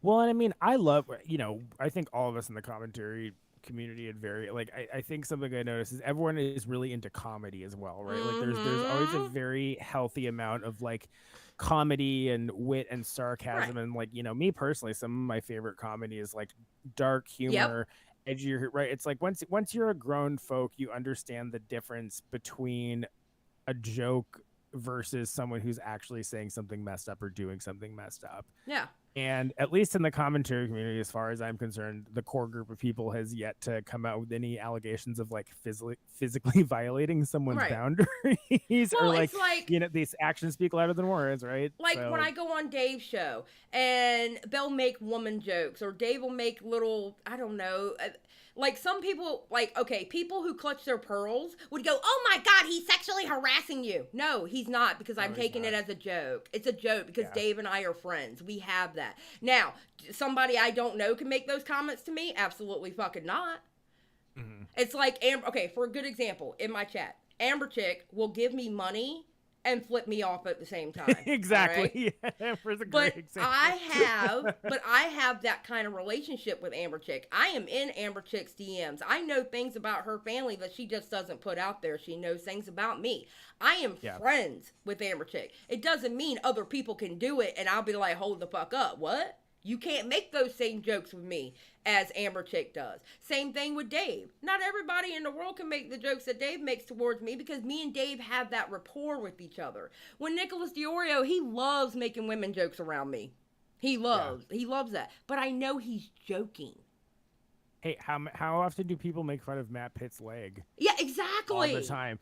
But it's like, you guys do that because you're all friends and you have a relationship. It doesn't mean that Nick and Dave go out into the world and say stuff like that to every single woman they meet either, exactly. Right? And it sometimes is like, that's, you know, not to get too Deaf Noodlesy about it, because I've read a book on comedy, but sometimes that's like, that's the point of meta humor, right? Like that like sometimes when you're saying those jokes, it's like, if it's told in the right way, the idea of it isn't necessarily to like make fun of women. It's like make fun of misogyny. Like that's sometimes when you tell like a sexist joke in sort of a sarcastic manner, the idea behind it, at least in my opinion, is to like mock that attitude and make fun of that attitude, right? Like that's like the punching up versus it's mocking punching down it. thing. It's mocking it. It's basically to show how stupid they fucking look. Yeah. You know, and then it's another thing, like, it's like when I talk about Andrew Tate, right? I will sit here and make jokes about incels and make jokes about men. Does it mean I hate all men? No, it doesn't at all. If I hated men, I wouldn't be married to my husband. Exactly. Yeah, right. You know what I'm saying? I don't hate men. Do I hate men like that? Yes, absolutely. 100%. I do. But when I talk about men, like when I make a man joke going, you men never fucking listen. I'm not like saying all men are bad. Hyperbole. Yeah. It's called hyperbole, thank you. people. Come on. Yes, exactly. Jesus Christ. So, I mean, who am I to say they can't make those woman jokes? If I sit here and say man joke, listen, I'm a feminist. I believe in equality. So if I make man jokes, they can make woman jokes as long as it's jokes. But if it's coming from your chest, like deep-rooted misogyny, there's a difference. Yeah. And I mean, sometimes too, it's like, I've said this about myself. I try to keep this attitude in check for myself. If words on the internet are the biggest source of oppression in your life, especially in 2022 with all the things going on in the world right now, like you're kind of doing all right. You know what I mean? Yeah. It doesn't mean that they're not valid. It doesn't mean that like certain words should, you know, like the discussions are valid. But it's like, if I've thought that too. I'm like, if the worst thing that's happening to me is like some commentary bros saying like the F slur or whatever, like that's fine. It doesn't really bother me. Yeah, because I've dealt with real misogyny in the real world in my workplace. You know, I know what that deep-rooted misogyny is. Talking about a dumbass DiOrio woman joke, I mean, it's a joke. I can tell it's a joke. I feel like it's a joke, so it doesn't offend me. Yeah, you know? Or even like Nick and if like Nick and Augie and crew like called something gay or say, you know, the F slur bunch, like I doubt any of them are going to try to like physically beat me up if we ever met in person. Right. Well, the thing is they have gay friends. They do have gay friends. Yeah, They don't it's I don't even know how to I call things explain gay. it. I call things gay all the time. Yeah. Full disclosure. Yeah. I say it like constantly. with me personally, I don't say the R slur, okay? Because I did have a personal friend of mine say they didn't like hearing it. So I actively took it out of my vocabulary, all right? But I understand because I did use that word until I hit Twitter. Like when I really hit Twitter, I did use that word. I didn't know that it actually hurt people. People are still using that word in the real world right now. When they're saying it, it's no different than me saying, "Are you dumb?" That's the point of them saying it. But I personally don't use it because I did have a friend tell me they didn't like hearing it. So because I cared for that person so much, I took it out of my vocabulary. But like when Willie says it in his video, I'm not getting mad at Willie for saying it in his video. I'm not going to. I'm not going to get mad when somebody says it and they're up on my panel. I'm not going to get, because I understand the intent of what they're saying. They're saying it no different when I ask somebody, "Are you dumb? Are you high? What is wrong with you?" You know? Yeah. They're saying it in the same context. Well, and I think sometimes, I mean, I've said this a lot, and unfortunately, maybe this is just a conversation that some of us more on the left side of things need to start having more seriously, is it's like, at the end of the day, technically, no one actually has ownership of words. Yes. And for any sort of slur or offensive term out there, I'm sure many of us could go find somewhat, like, I don't know if you've ever seen those Jubilee videos, you know, where they kind of have like, they'll have a group of people and they'll have the statement. They'll be like, "Here's the statement," and then they have like agree, semi, just, you know, they have people kind of stand on this spectrum to like see how it'll be things like, do all Muslims think the same? Do all feminists think the same? You know what I mean? It's like, even if you took like a group of women who identify as feminists, they're all going to have different takes on different things, you know? Right. So it's That's like, why, and we could all find someone who's like, use the word, don't use the word. I mean, no community is a monolith. Exactly. So like, and this whole, like, somebody just add what wave feminist. We've already been through this on my chat before about what, because I didn't even know. That's a whole other stream. Yeah, that's a whole other stream because I think I started that conversation. I think you did, actually. Yeah. There's like different waves of feminism. Listen, my feminism is really easy. I go by the definition. I want equality for both. That's it. That's all I want. Equality for both. That's it. That's all I want. Yeah. I don't, this whole hate men thing, no, I don't hate men. I don't hate men at all. I can get a bit soapboxy about some of the fourth wave feminist stuff. I won't go too into it, but it's like, even with the Twitch streaming, like, something I always encourage people to do, because I looked this up, I guess one of the characteristics of fourth wave feminism, which theoretically is what we're in now, is stuff around the internet, like internet activism and things like that.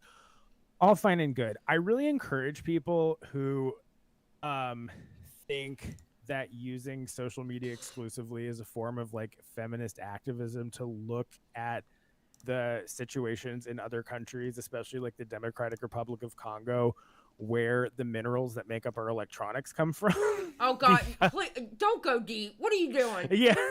Well, it's a bit of a hypocritical thing. I won't go too deep into it, but it's like the Democratic Republic of Congo, which is a country in Africa, is where a lot of, they're called conflict minerals, which is where the minerals that make up our electronics. Isn't that where lithium comes from? No, is it lithium? Yeah. Is it lithium that comes from it's there? Like that, and then tungsten, and then there's like gold and mineral ores. Yeah. There's like all sorts of different ones. But it was once called, like, sorry to use this word again, but it was once called the rape capital of the world. Yes. Like a lot of these countries where the minerals that make up our electronics come from, like sexual violence against women and girls is routinely used as a tool of war. Yeah. And so that's always been, you know, again, that's like the deepest I'll go into it.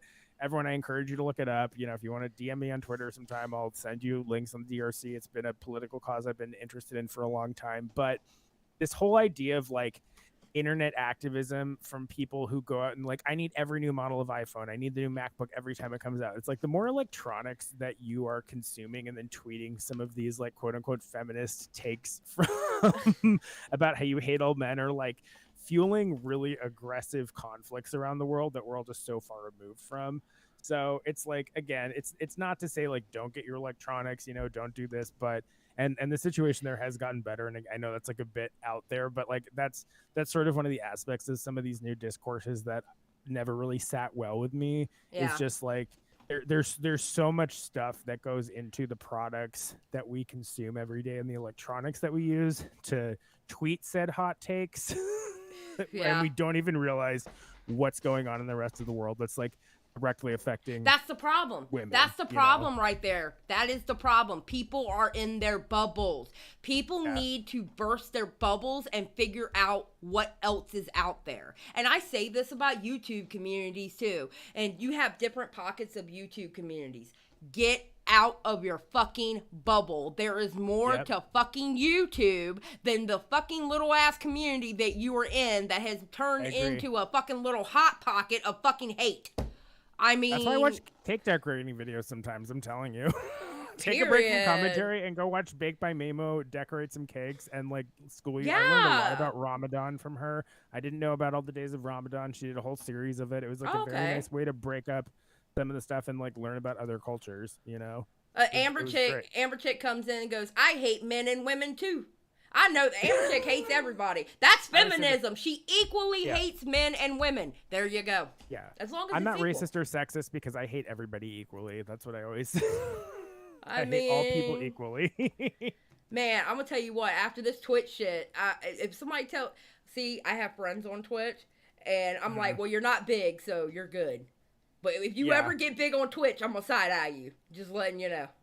Well, I feel like now I'm wondering because now that they just announced this thing with the revenue split too, that they're going to take. I mean, I heard a lot of the bigger creators who were in the 70-30 split are pissed, which I mean, I would be too. God, can you imagine if one day your boss just came along and was like, so we're going to be paying you less now? Yeah. Like, you're going to be what? Yeah, but these are also the same motherfuckers who make more in 1 month than I have in years.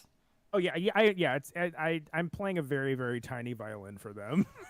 But these motherfuckers make like $150K a month. I haven't. I can't tell you how many years. I lived comfortably on that salary in New York City. I'm just saying that right now. I mean, $150K is a lot of money. What? Like, I mean, I understand, but now I do understand it is cutting their pay. I get it. I do get. You have to pay a lot of angry. taxes on that too. I wonder how many tax. I always wonder. I'm surprised more of these Twitch streamers and people haven't been involved in like tax fraud. I mean, I know some of them have, and especially like YouTube, like the Ace. I feel like the Ace family is always like in some tax fraud scandal, but like for the most part, it seems though is at least like these people are paying their taxes on time or something. So I mean, at least my hat's off to them for that. Well, that's because they all have accountants that make sure it's done. Yeah, that's true. But even like having the wherewithal to handle it, hire an accountant, I don't know if I would do that. I would be the worst Twitch streamer come tax season. I'd probably be thrown in federal prison after a year. Honey, when they're making money like that, they have to do their taxes quarterly. Yeah, they have to do their taxes every 3 months. Like if like the only thing like right now I don't make enough money on YouTube in my different ways of making money. I don't make enough money to do it quarterly. But when it gets to the point when my husband and I, when we do our taxes together and we have to end up paying, that means it's time for me to do my taxes quarterly. I hate taxes so much. But so far, last year it worked out good. We ended up getting more money back because I took him down a peg of having to pay as much. So that's good. Well, and then it's like maybe that's maybe a benefit of living in some of these content houses too, right? It's like everything's a tax write-off. So I wonder if that's part of the reason that people get into these situations as well. Probably. Right? Because it's like your rent you can write off, like most of your meals you can write off, most of your expenses you can write off. Especially if they're streaming it. Absolutely. Yeah. No, it makes sense. Oh, yeah, no wonder Pokemon eats on stream. Everyone's like, Pokemon just sits there and eats on stream all the time. It's like, yeah, she probably writes that DoorDash delivery off every single day that she's sitting there chowing down. It was amazing. And people are watching it. You're watching her eat. When I did my taxes for YouTube the first time, all right, which was last year, all right, or actually this year for last year, I was amazed by what they told me I could write off. I was like, what? Yeah. I was like, no. What? I can do IRS what? Doesn't even come for you until you've written off like 10 grand worth of stuff. Like that's the only time they'll even start looking at it. I couldn't fucking believe it. I could not. You've got like 10 grand's worth of write-offs to mess with. Amber Chick says, I would commit tax fraud. F the government. That's right. I agree. Glammy, I don't know anything about Boy in a Band accusation. I don't know who Boy in a Band is. I have What? I like Boy in a Band. I know. Well, apparently there's some accusations. No. What is no? He's like a YouTube producer, but I haven't watched his. No, in I my have- music production, I use his samples sometimes. Don't tell me this. God, no one is. Oh, you I'll look it better up some you other better time. look that shit up. Oh God, he doesn't work. He's just a YouTube music producer, and he does like sample packs and stuff. I learned how to use Reason by watching his videos. Oh, that's really upsetting. Sorry. Okay, we can. New allegations I know that. just. Oh my God, new allegations just dropped. Wait, is where this did on they Twitter? drop? Is this on Twitter? I know. Okay. I'm looking it up. Oh Me that's, too. I Okay, hold actually on. know who that is. Hold on. He's been accused of grooming women and underage girls. No! Hold on. Boy Oh, I've got in the a band. Oh no! It was posted on Reddit. Oh my God! I've got the Reddit thing up right here. I can read it. Oh, I actually know who this guy is. Wait, send me the link and I'll pull it up. Send it to me on Twitter. Yeah. Hold on, I'm sending it to you now. Oh my God! I actually know who this person is. So everyone, I think I've talked about it too. Everyone knows I'm like working on music, so I do music production. And I haven't watched Boy in a Band videos in a while. The tweet I sent you was just the. It's not. That's just the picture of it. I don't know. Oh, wait, here you go. Wait, I got it. Hold on. God. Wait, I gotta make sure I'm not showing a. I used to watch Boy in a Band videos all the time Okay, because we're he's good. like a pretty big music producer, content creator on YouTube, and I. Boy in a Band has been accused of grooming women and underage girls. This just came out. Oh, September 22nd. I'm sorry, This I was is like- busy with the Twitch shit. Yeah. Dave from Boy in a Band, over a decade of abuse underneath an almost perfect public persona. Dear fans, first of all, thank you for your time, blah, blah, blah. Okay, some time ago, a group of his ex-partners wrote a letter to his family in hopes of stopping the outgoing pattern of abuse. Below, you can read that letter. We know there were more victims in his past, and if you're one of them, we didn't find you before, message us. All we want to do is tell you that you're not alone and that none of this was your fault. Thank you. We apologize. Okay, so dear Brown family, friends, and fans of Dave from Boy in a Band. We apologize for contacting you to a group of girls who knew and dated David in real life. Depending that's on his the name, person, Dave. 1 to 6. Some of us met some of you personally. We know you love David. Okay, blah, blah, blah. Still, decades of enabling his abusive behavior have led to many horrific and dangerous situations that include years of lies, manipulations, emotional, financial, physical, and even sexual abuse of many young girls. Oh. Dave is now wait, a no. 35-year-old. As you know, he once dated Rachel, who was 17 when he was 23. Rachel was a fan of his band and fell in love with him when she was just 15. Oh, dear God. This is gross. Of course, it's this more grooming and pedo shit. Come on, Jesus Christ. Oh. Well, I'll be deleting those sample packs. Okay, hold on. There's the Reddit. In the second, he made her sing a song hold with on. the following lyrics: "Take me without my consent." Oh All right, God! I'm going to put that in news, in my folder news, so I can go back Yep. to it. A 35-year-old polyamorous man with over a decade of provable history of dating girls much younger than him, including his highly gullible, obsessive young fans. Jesus Christ. Oh, my God. So I used to like legitimately watch this guy quite often. So this bothers me. So, if anyone knows Bueno Band, if you watch his videos, it's like, again, I guess you can never really tell by someone's perception, but he seemed like this very nice like music dude who just did like dance music production. I have to delete You all might the want. sample packs. I was about to say you might want to get rid of those samples. Just saying. All the samples are I haven't used them in anything currently, but it's like I've got a whole Boy in a Band sample folder of like hundreds of sick samples from him that I've had for years. Jesus Christ. Hold on, I gotta my step hard away drive- and blow my nose real quick. I'll be right back. You're fine. Oh My my hard drive God, is poison. man! Y'all just He- can't. You know, this is ridiculous. Oh my God. This keeps the thing with this stuff is it's like I'm talking. Oh God, it's like it can't just be.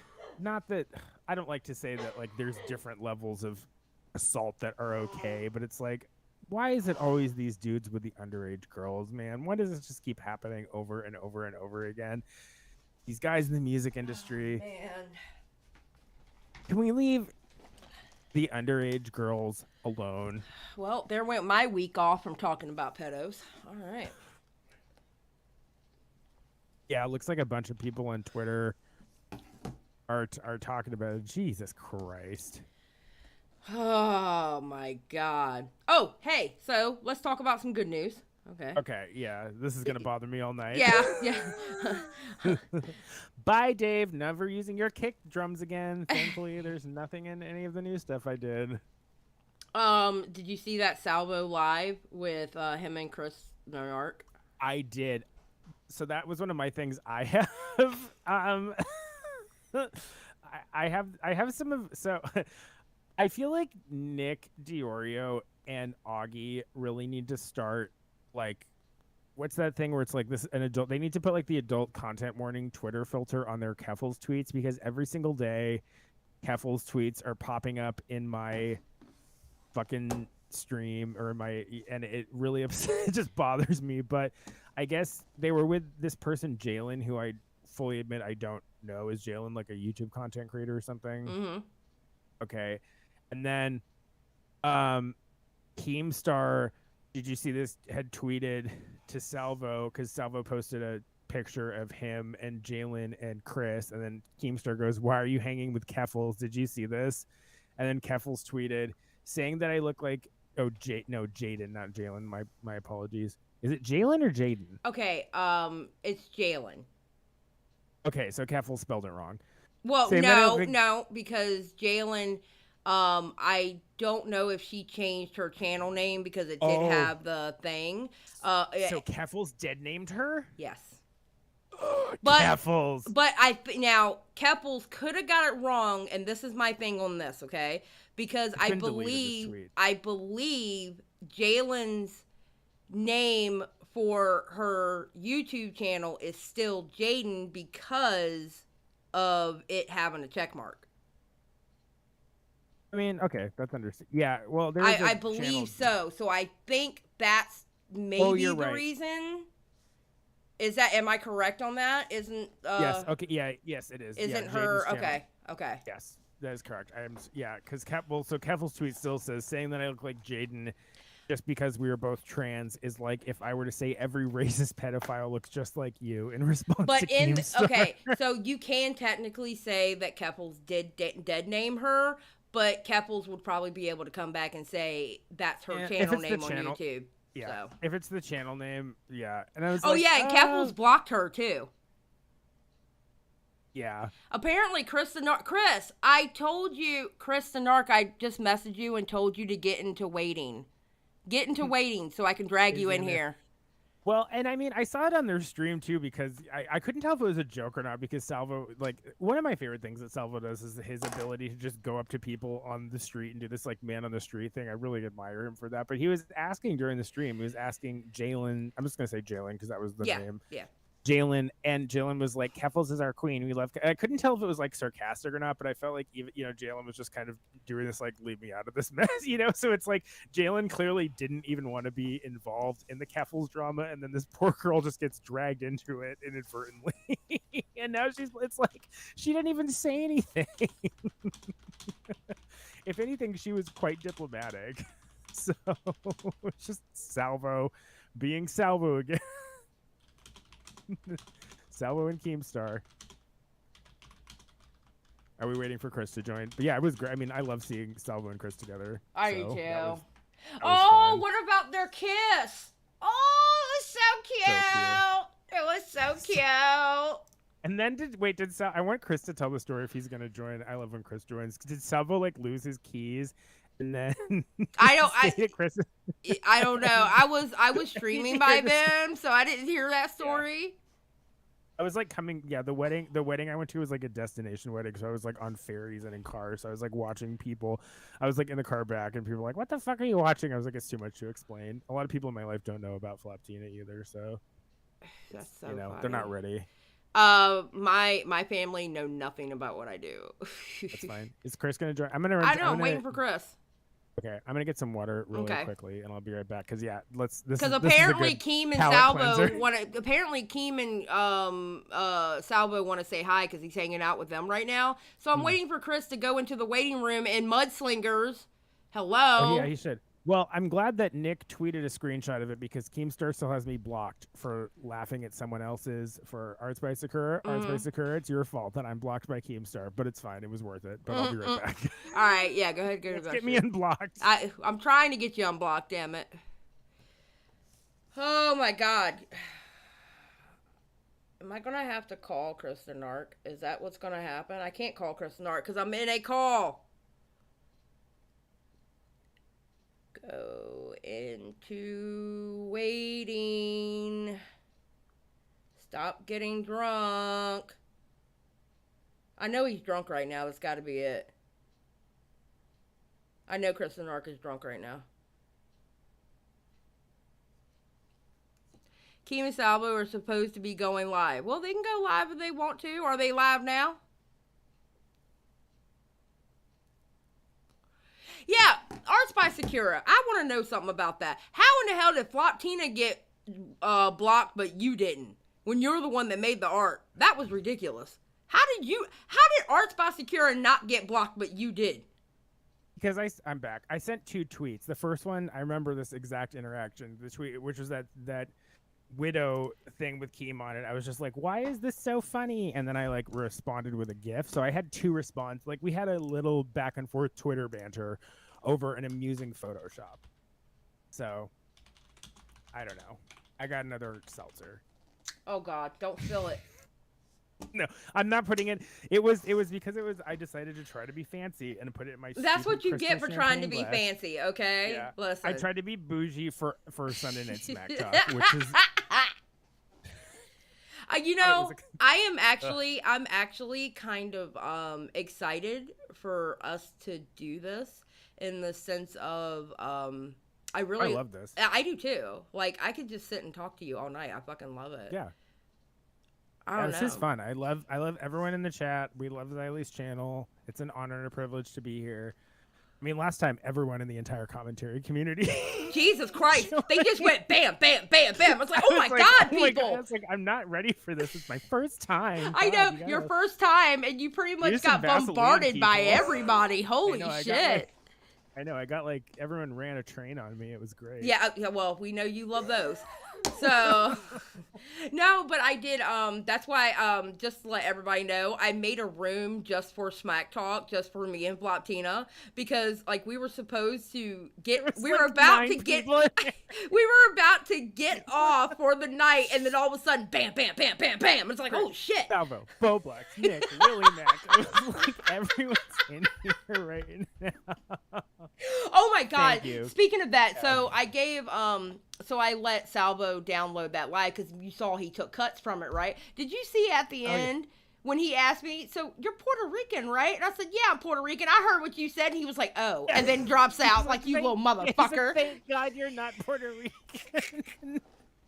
But that's okay. Salvo, but look, here's the thing. Comedic timing is very and, good. And honestly, and honestly, that goes back to what we were saying about joking. Okay. Yes. I know Salvo was joking when he said that. So I didn't get angry at that because I knew he was joking.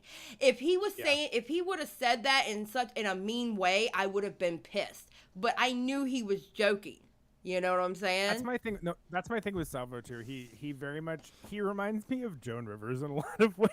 Honestly, who's one of my favorite comedians of all time, who I had the pleasure of seeing live a few months before she passed. But like, yeah, it's exactly what we were talking about earlier. And it's like, and even we've said like, you know, some of Salvo's jokes like maybe some of them don't land with me. But that one did because I knew what he was doing.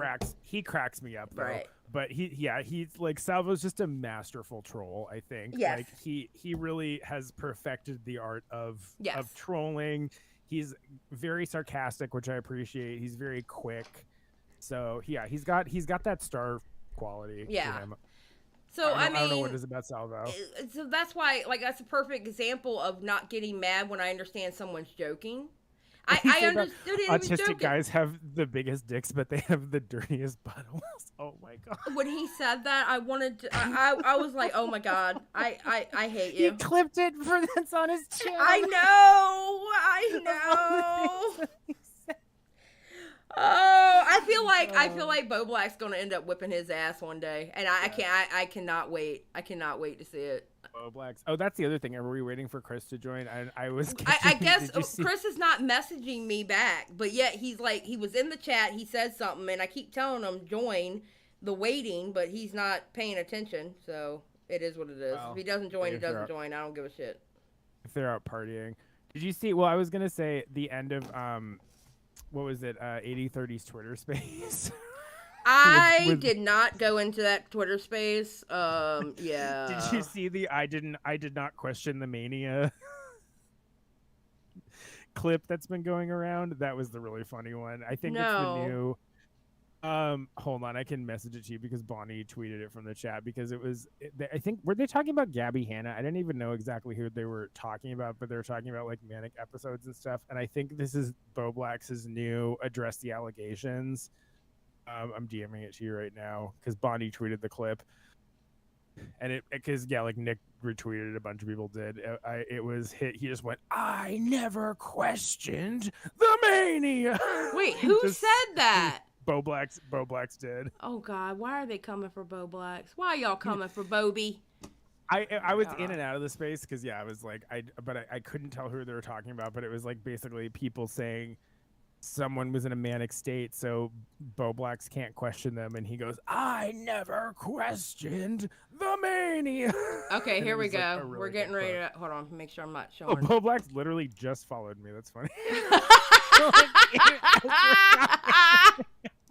See, listen. Oh wait, yeah. Hold on. Let me show this real quick, and then I'll pull in Chris Mark. All right, here we go. But Bonnie. I never questioned the mania.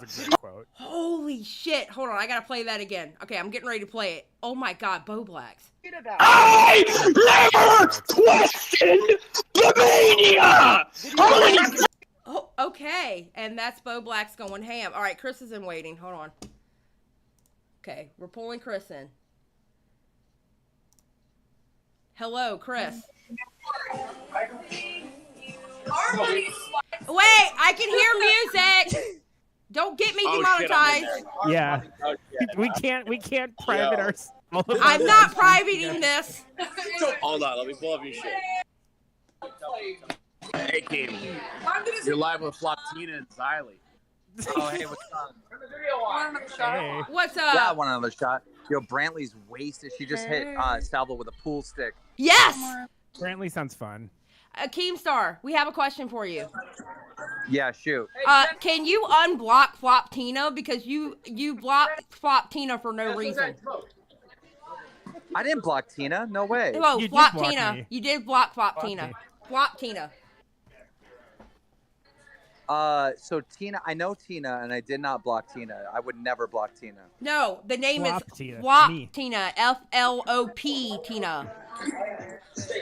Well, you know, I block a couple people throughout the day of saying just dumb stuff. I don't know who that person is.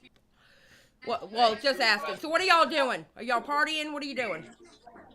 Well, we're just celebrating our second episode of the podcast. We're out having a couple drinks. It's raining. Salvo's actually, you're going to love this, Xylie. Salvo's making me smoke a Marb Red. Oh! Ooh. Oh, wow. Hell yeah. A Marb Red, though? Come on. That's a cowboy killer. Try a video. That's a cowboy killer. Go out back. Out back here. All right, go back. Oh, all right. We're going out back where apparently there's rain cover. Smoke our cigarettes. We're walking through the establishment right now. Go ahead. Okay. Chris, I need you to be the video man here. They're out in Buffalo? Yeah. Thank you so much. I've been to Buffalo before. Have you? I've never been there. My parents met at University of Buffalo in the 70s, so I've been there one time. I was a Manhattan girl, you know me, so I never spent much time in Buffalo. Just kidding. I'm just kidding. Oh, they're turning the camera on. Hey, Chris. Oh, no. Hey, Chris. Hey, Chris. Hey, what's up, Floptina? How you doing, girl? Chris, how about you? Oh, you know. Broadcast phone up somewhere where they can see everyone, huh? How about you suck my cock? Oh my God! Oh my God! That's we need a better prop job. Do a better prop job going on. Yeah, just put it in the ass. Yeah, put it in the ashtray. Salvo, what does your shirt say? It says, I suck cock for a living. Oh, that's cool. Me too. Floppy, how you doing, baby? Extra good now that you're here. I have the light. Hold on. I need You guys look so badass. We really do, though. Yeah. You look so badass and so tall. Ooh, Brantley has a cute outfit on. I know Brantley is cute. I like Brantley. Well, Floptina just gave you the best compliment she could. What'd she say? That Brantley looks really cute. Yeah, Brantley is a cute. I mean, you all look cute, but Brantley has a cute outfit. I'm feeling that jacket with the red dress. It's Hell a good yeah, look. I love it. I hope it's real fur. I hope that's real fur. Brown's in. Oh, it's brown. For the ladies. Well, Brown is it's in. beautiful. She looks gorgeous in it. Thank Oh, you. I see. I Yeah, love Brantley. that. All right, do you have to Brown put your chin, your Give me the nasty phone ass so we chin? can stop doing that to Yeah, you. okay, thank you. Jesus Christ, Salvo. Keem, I'm saying that as a flaming On. homosexual, so there's no attraction to Brantley. This is just like pure How appreciation. many of viewers good in the look. chat? How many viewers are in the chat? That's a good Yeah, question. There's like 3 million right now, I think. Yeah, we have like 3 million in the chat right now. Yeah, it's Okay, a slow so night. It's a slow camera night. on me and ask Xylie's chat what they think about this. What, your height? No, just Yeah, you guys need to bust out the ruler. You can't turn it around. No, who's This way. Bobby? you can. I'll just do that to you there. Brantley's taller than all of you, but she's Tilt still it down big. some. Tilt it down. Okay, Who's throwing up right now in the chat? Throw up Yeah, emojis. daddy. In the chat. what are you trying to do? Chat. Sit like a You know, gangster? What are you doing? Chat think this is hot, or is this turning them on? Throw This up is in the turning chat. me on. Floptina? Floptina's getting. Yeah, Floptina likes it. My nipples are fully Oh. erect right now. I actually have an exclusive for you guys. Floptinas. Yeah. You Yo, what? So I started coming to this Huh? to your show, Pause. and this Floptina kept running her fucking mouth. You were coming to Floptina? No, I started coming to her show. Right. You were And- coming? What are we, 5? Yes. Coming in my mouth? Fucking 5 right now? I started showing up to Xylie's show, and Floptina was just talking shit nonstop, so I just blocked that dumb bitch. Damn! Poor Floptina, she doesn't deserve it, bro. You don't have you. Floptina doesn't have a loving dad. I mean, there's daddy issues clearly. Like, she's constantly trying to get my attention. Is it a he or a she? It's a I don't know what it is, but all I know Oh my is that God, it Keemstar. wants my attention. Say something, Floptina. Cuss him out. Cuss him out. Wow. I was laughing. That was, you know, when you're right, you're right. I am right. I am Yeah. right. We got daddy issues. You want Keem's attention, and now I'm here right now. Look at Brantley. smiling Brantley's from like, ear to ear. You have the eh. moment to fucking scold me, but you smiling from ear to ear, happy as fuck. And daddy got your attention. We weren't talking bad about you, Keem. What? God, I was actually over here defending you, and so was Also, Floptina. Chad, I have actually. I just an like to roast exclusive Keem. It's all love. on I don't Salvo. actually I have an exclusive on Salvo pancakes, everybody. Excuse What? you. The best exclusive I could offer is that Salvo was tricked by a transgender individual to believe that she was a woman and got turned on by her. Oh, that is true. But hold on, let me explain myself. Wait, We what? went to a burlesque show and a drag show. Wait, Last it was Salvo modding the chat right now too. So yeah, I was. So Okay. so Chris and I went to a burlesque show, and it was a mixture of drag queens and like ladies. And then this tight little skinny drag queen comes up, and we only see her ass, and I go ooh, and then it turns around, and it's like if Edwin was in drag. I go, oh, that's not cool. Oh my god. Salvo, stop Well, timing sometimes- people out in my chat. When it's dark, you know, we all make mistakes. It was brightly lit. Okay. Okay, When there's everybody who alcohol got involved, we all okay, make hold mis- on, I don't know. hold on I a won't second. hold it against you. Everyone who has been timed out by Salvo, I do not condone that. You're on my phone, you motherfucker. God damn it. I've been hanging out with him Oh for wait, you guys can. 4 hours The now. video is. I'm seeing the video. I'm right now on you screen. fucking I'm gonna beat your ass. Oh, beat your ass. Oh, hey, Bro, they the can't see cigarette this. broke. They can't see this on stream, can they, Xylie? Keats can't see what. The cigarette broke. He broke On my stream, they cigarette. can't. They can't see the feed from them, can they? Can they only just see us? Nope, they see Salvo broke my them. Exactly. What you thought of episode 2 that you're now a part of full time? Yeah. Wait, She's what? been live the whole time. Yeah, I've been live the whole time, so what's going on? He wanted. You gotta watch how I fucked up. Xylie, what do you think Oh, about it is Chris back. joining the Keemstar show full time? I think that's a good idea, and I think it's a great opportunity for Chris. Okay, stop with the tongue shit. You're not that sexy, okay? I'm letting you know now. Fucking doing Jesus Jesus. Christ. 24, almost 24. This motherfucker, and I'm losing my. Okay, Chris, Oh my Chris, God. is Yeah. it true that you're part of the Keemstar show now? As a limited producer, yes. support that. Oh, that's a good thing. I like that. Limited producer. I got a call at 1 PM, hungover as shit, and Keemstar was like, on Salvo's phone, he goes, "Hey, it's Keemstar." I was like, "All right, what's up?" And he goes, "Come to my house." Oh I'm God, like, what? that's not ominous at all, is it? Yeah. I was pretty fucking hungover, and he was like, "Ah, you know, like I think it'd be cool if you came on. Come to my house. You have 45 minutes." And I'm like, "Holy shit!" That's cool. I hit disclosure. 100. Salvo, okay, all right. Keem is right. I did roast Keem a few Where's the times lighter? in Xylie's chat, so that is Salvo, fine. But that was not why he blocked me. Salvo, I'm letting you know now. I'm taking your mod privileges away. I'm literally doing it now as we speak. Let's I know, go. you guys. Settings. You can't. Oh my God. You can't. Community moderators. funny. Where Salvo You pancakes. guys, Where when Salvo you're a mod, pancakes. I can like see all of them. Everyone, it's like Salvo timed I out by know, Salvo, timed out by Salvo, Salvo, pancake- removed by Salvo. And Salvo is no longer a moderator. There we go. This is cancer. Full Why am I anarchy doing- in the what am I chat. doing? Salvo has now lost modding privileges. So anybody who has been timed out by Salvo, I do not condone that, and I fixed it because you know why? This is a motherfucking Xylie Arky. It is not a democracy. And Fair. anyone who's been timed out by Salvo, I'm sorry for laughing because it was amusing to me. I apologize for laughing, but that was really funny.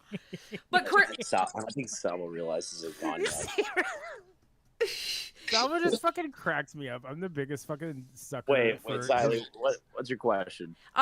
so you really are gonna start working for Keemstar? Apparently so. I don't know. We're still working out the logistics. Well, but, good, it's good just- for you, it's just- dude. But listen, it's just temporary producer. I'm still doing my job and shit to Yeah. just make extra cash. Yeah, no, I think that's great. I'm really happy for you. That's awesome. It's not. I do need to tell everybody because I come on here often. Some of our viewers mix. It's not going to affect my show in the slightest. No, it's not. That's not it. Quit his own fucking show. You don't gotta quit your own fucking show. Oh my God. Salvo. Do you have to quit Breakland? Exactly. Oh, he just ran away. Yeah, of course. He just ran away. Of course. He just ran away.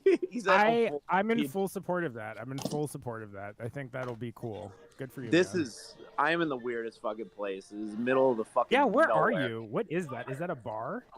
Yeah. Did they I just don't let you have a take lighter. over? Hold on. I'll talk to you guys in a bit. All right. Okay. Give him his lighter back. Chill, hold You on. stole his lighter. I He did not. stole his. He stole your lighter. He stole your lighter. Give him his lighter back. You did give me Chris a lighter. stole You this gave gentleman. me a lighter. This is this gentleman. He tried stealing Did your lighter. everyone He notice tried taking your how lighter. Keemstar admitted to knowing who I was, though? That was a All fun right. moment. I'm gonna let you guys go because this is getting cancer. Okay, go hang up. Bye, baby. Bye. Bye, Chris. Okay, well, that was Well, an that exclusive. Well, the There you go, exclusives everybody. always happen on my channel. What? Where else would they happen? This is the best channel for exclusives. This is Yeah, so Salvo is no longer a mod in my channel, so everybody who got timed out, okay. we will appreciate you rising from the dead. Thank you. Thank I you, like how Inglet, for the Keemstar- $1.99. Keemstar went from saying he liked me and never blocked me to being like, you talk shit in the chat, so I blocked you, even though he blocked me after the Arts by Sakura thing. It's fine. We can agree to disagree on that one. Yeah, I'm well, not it hurt. is. It's Keemstar. It's Keemstar. It is what it is. And you know, to his credit, I was roasting him a little bit in the chat one time when I had been drinking. So that's honestly a completely fair assessment of him to make. You fucking troll! But that's why we love you, though. That's why I we may have love made you. some. I made some comments about the Aiden Ross stream. I know I'm sorry to bring it up again. Keemstar, it's fine. I've told everyone in the chat many times I am a certified garbage person. So any critiques I make of anyone else's actions come from a place of knowledge and understanding, not from a place of judgment. Because I am equally cringe most of the time. The Wicked Pickle put up, if you've been personally hurt by Salvo, please call 1-800-555-5555 to stake your claim in our class action. Your voice should be heard, not smothered by pancakes. Selena and Barnes, injury attorneys. Oh my God. It's always anarchy when we let Salvo in the chat. Yes. Anarchy at its finest. I was like, nope, gotta get rid of him because I'm not losing people because of his ass. People can't see it. It's just so funny from this, and all the mods know what I'm talking about. We're just like, great, timed out by Salvo, deleted by Salvo. Wait, has he been doing this the whole time? Yeah, if you scroll up, he's not anymore. God, poor Bonnie. How do I untime out someone? You can't untime out. You can unhide them, but you can't untime out. That's weird. That's why I've been making the, if you have been timed out by Salvo Pancakes, I do not condone, and please let us know when you have risen again. See, Bonnie's back. There we go. Yeah, thankfully it's not a ban. He didn't ban anybody. You know, Yeah. honestly, though, if you haven't been timed out by Salvo or blocked by Keemstar, are you even living life? That's a good question. You know what's funny? You know what's funny? There was a point in time where I used to retweet Keemstar like almost every day and told him to shut the fuck up, and he never blocked me. He never blocked me. It's really weird. I think I went for some low blow roast, but you know what it is? I will say this. I don't know if he's watching or not. I will say this to everyone. I do have a great deal of respect for Keemstar as a content creator and as a business person. And in terms of the commentary community, he was one of the first people that I stumbled upon. Mhm. So I have been familiar with Keemstar for a very long time. Or Spice Sakura says, no, I'm just flexing. I am flexing. I have to flex. I'm sitting here with a sticky floor with fucking hard seltzer spilled all over it. So I have to turn this around somehow. But you know what, though? In all honesty, I'm happy for Chris that he, even gets a part-time gig working with Keemstar. I mean, I think that's a good thing, and I think it'll teach him a lot of stuff about the industry. He's now going to pass me in subs, but that's okay. I'll take it on the chin. We'll see. Well, TBH, that seems like a really good pairing. Like the Chris and Salvo and Keemstar, I think actually seems like a nice match. I agree. But no, don't worry, Xylie. Just stick with me. We'll get your subs up. I've got connections. We're gonna. I know that's right. Right. If that's the game we want to play, then we'll play. If they want to play that game, we'll play harder. No, I mean, I was just joking about the sub thing. I love Chris to death, and I wish him all the success in the world. He's a great guy. He's a him good and kid. Salvo are pretty funny together. Like watching that live stream, they've got a really good chemistry, and I'm excited. I think. Also, props to Keemstar because I've heard him say this on a few streams. Some of his issues with like where YouTube is going. That is one thing with Keemstar I will say is he's got some very good insider takes on sort of the state of the union when it comes to YouTube and when it comes to the internet and like where things are going. And some of his tinfoil hat moments, I have to say I do kind of agree with. Like I think some of the stuff he talks about in terms of like YouTube and maybe like the Ethan Kleins of the world and all that kind of stuff. So I think him and Salvo's podcast is going to be a really cool venture for him. And I think it's going to, I am excited to see where it goes to. I am. So good luck to Chris. I think that's an awesome opportunity. And good luck, Chris. Yeah. Apologies to everyone who were a victim of Salvo tonight. We feel your pain and we are here for you, and we'll try to send some care packages your way. If you need medical attention, please send your bills send your bills to Keemstar. He'll pay for your psychiatrist. I ain't got no money, so I'm not gonna do it. I don't have any money either. Don't come to me with that shit. Hell no. Yeah. The donations I get won't pay for that shit, I promise. Xylie took control and made it right when she could, but this is a live show, people. God damn it. Let me stop my live show for a second so I can unmod Salvo Pancakes because he's being a menace in my chat. So funny. I feel bad. I'm glad everyone see, that's why we love your chat, Xylie, because even the people who are timed out, I'm hoping are laughing. Yeah. Hell yeah. Hell Bonnie, yeah. thank you for speaking up for those without a voice. I will send the bills. Forward the bills to Keemstar Incorporated or whatever Yes. his company is. Keemstar LLC. I don't know what his company is. Oh my God. Pancakes Incorporated. But you know what you were saying about Keemstar is he's an OG and he understands how Yeah. YouTube has changed from the beginning to how it is now. And I Yeah. think the reason why he has those tinfoil hat moments because he's seen it before. Yeah, I mean, he knows better than I would. And so it's like, I'm going to listen to him. And, you know, I mean, props to Keemstar because he has had the cojones to go up against Ethan Klein in the H3H3 machine, which I can't say I would necessarily want to do. You know what I mean? Like, I'll talk shit on H3H3, but only to a certain extent. If I'm being quite serious, they scare me, you know? Do they? I'm scared of them. Yeah, a little bit. I've got plenty of streams on H3H3. Yeah, I mean, it's like... Plenty. Yeah, I mean, to a certain extent, that's just me. I don't know. I'll stand by it. They scare me. H3H3 scares me. I don't like them as much. And, you know, through his interactions with them, I think I've come around to Keemstar a lot more because, again, I think I said this last time. Like, my opinions on Keemstar initially were formed via H3H3 and not formed by, like, actually listening to him talk. And I think that's probably where a lot of his shit comes from, is just them and their fan base just kind of regurgitating what Ethan says, and it's not actually an accurate representation of I what have to he's admit, thinking or saying. My initial thoughts on Keemstar... Xylie is scarier than Ethan. Someone in chat said that. That's funny. True, yeah. I can't stand up against Ethan. Xylie definitely could. That's fair. So my thoughts on Keemstar really was formed by, I would think, you know, by the community I was around, and I thought that they were on the right side. But then I started looking at Keemstar and really looking at what he was saying. And yeah, still don't like some of his takes. I mean, I butt against Keemstar on some of his takes. Like when he was talking about the queen dying and shit, I was like, hold up, wait a minute. Yeah. I'm not going to get mad at people who are happy that she's dead because their families have been affected by what the machine she was part of. Okay. True. But at the same time, I listened to him and I'm like, he's not really like that. He's trolling. No. He's trolling. You can let's put it this way. You can tell when Keem is trolling and when Keem is being serious.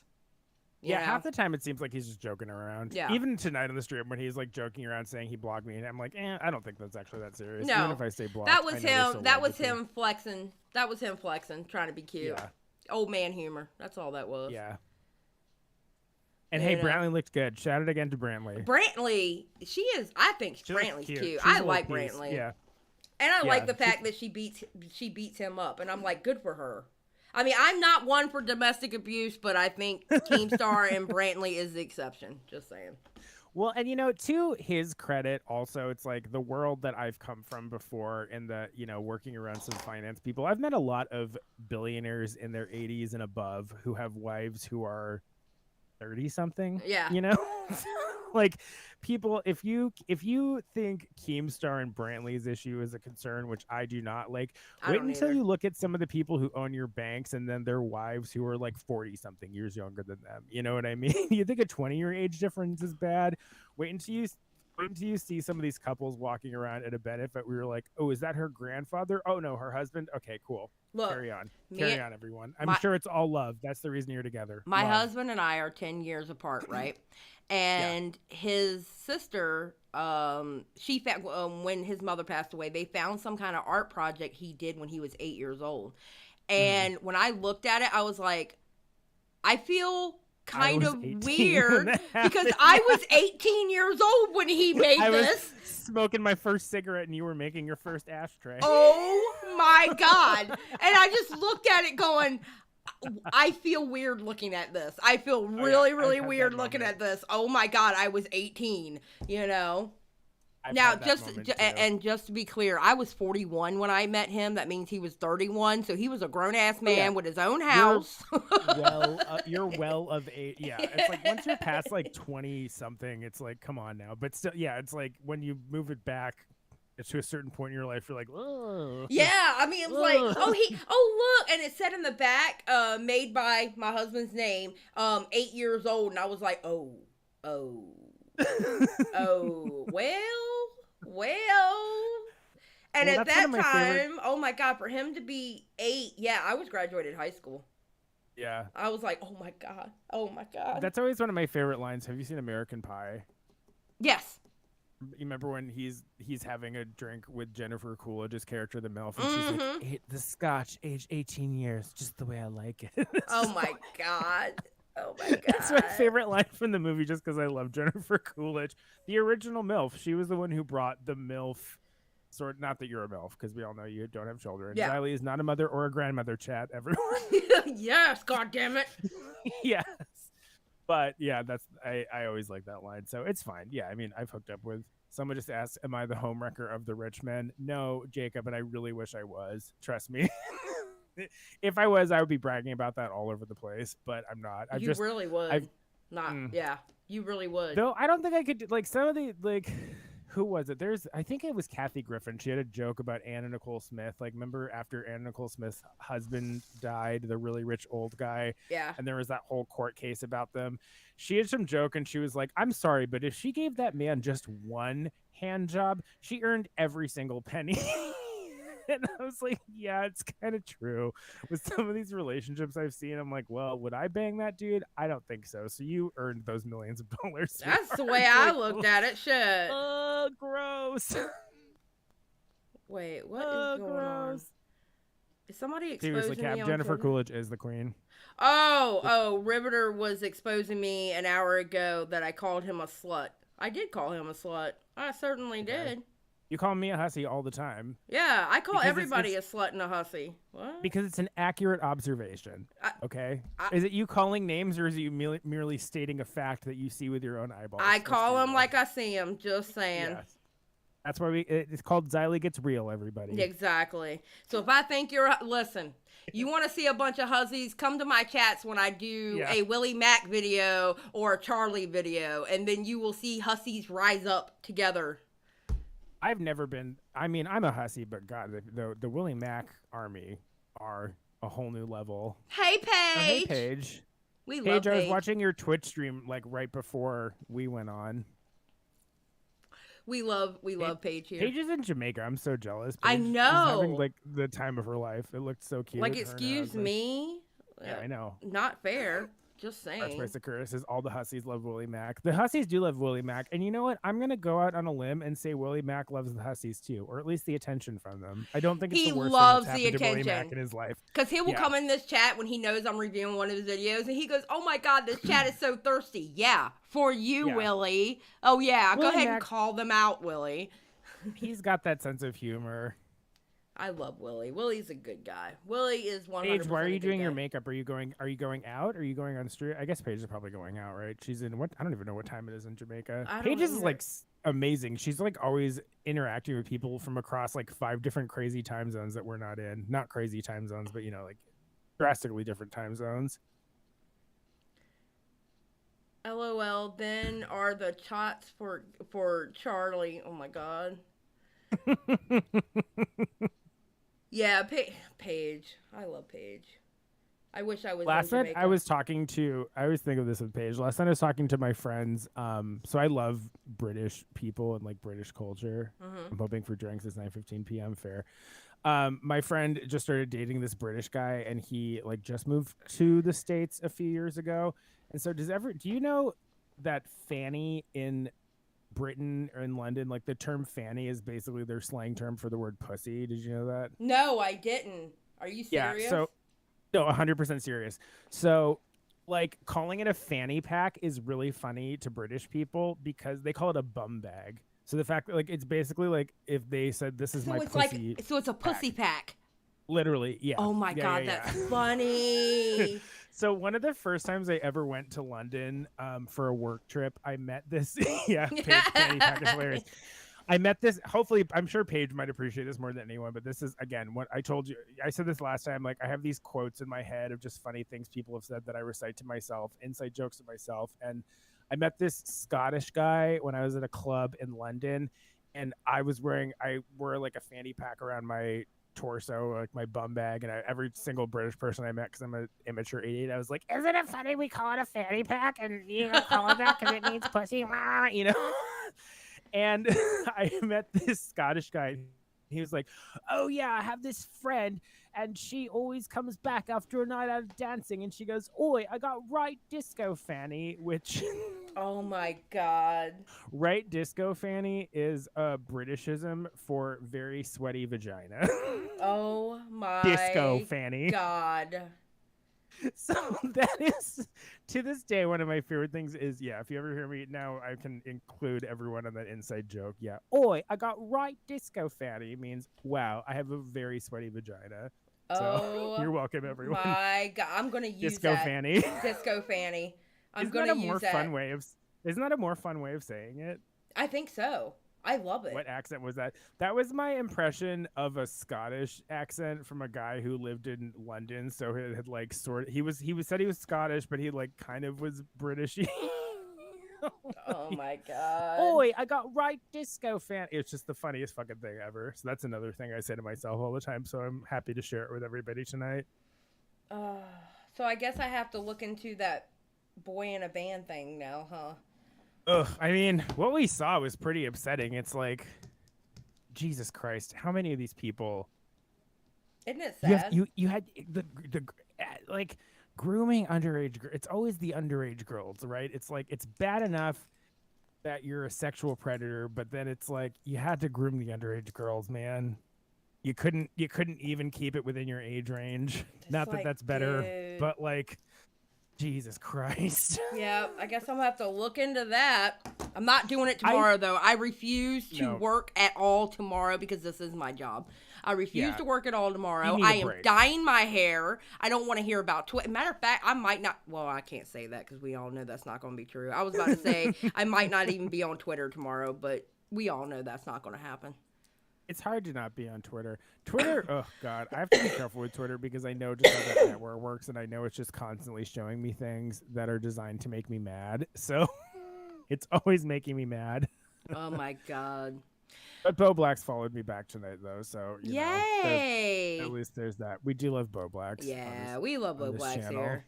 I was so grateful that he showed his video to my audience before he not uploaded it, but before he made it public. I thought that was really cool of him to do.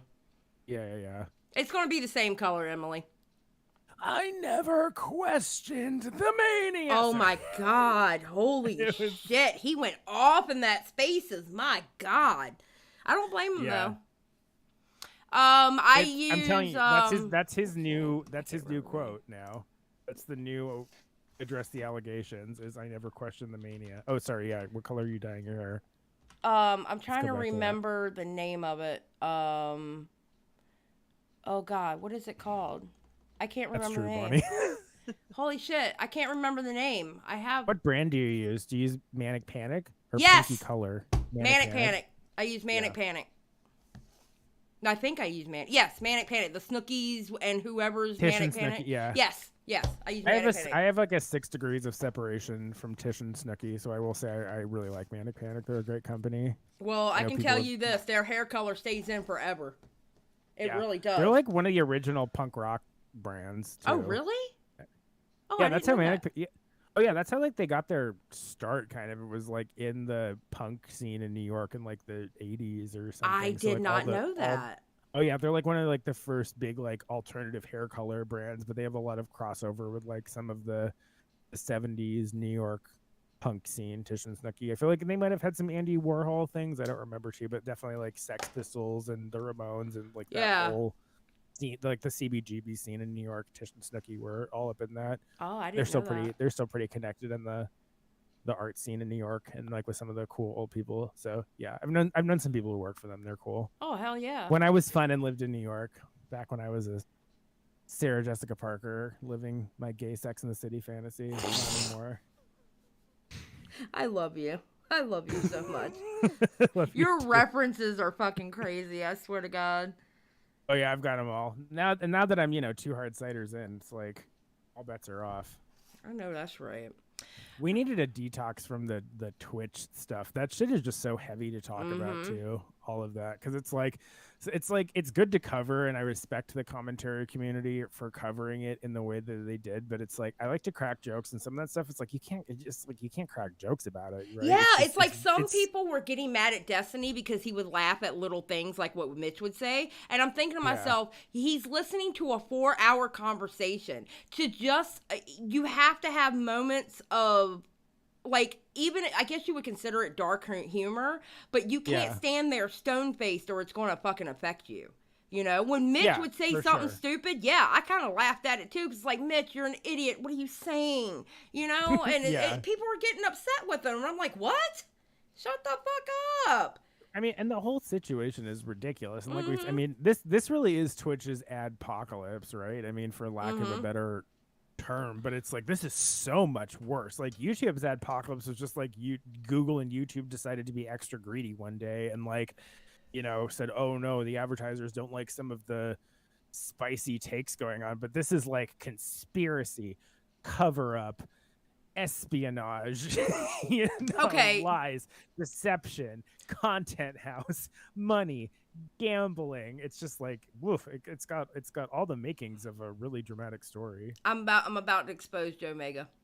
Did Floptina finally change his name to Floptino so Tipster stops getting angry and confused? Let me tell you something. It is 2022. And if Tipster gets mad, Tipster can get the fuck over it. And this is coming from one of Tipster's best friends. I'm just saying.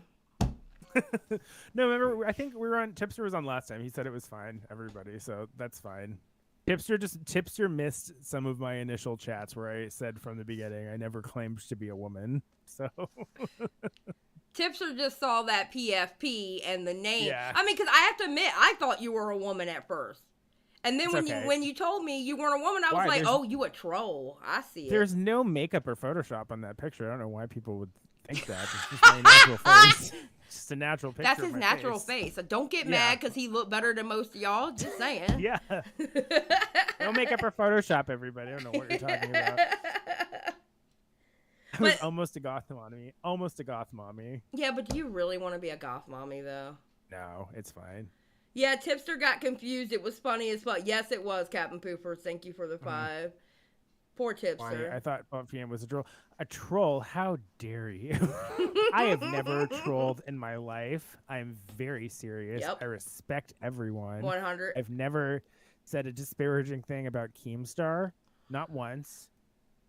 Not once have I ever made a joke in the chat. Not once have I ever told Matt Pitt to sit in my face in a joking manner. I've never said any of those things, and I reject the implication. I am a proper Christian mingle, and yeah, I'll leave it at that. We all know I'm not. We all know I'm a troll hussy. It's completely fine. Hell yeah, there's nothing wrong with it. Shit. Bring some my life debut back single into is called community. Vagiconic. Let's not pretend that I'm serious about anything, guys. Exactly. Nothing is serious. But no. When a confusing boner for Tipster.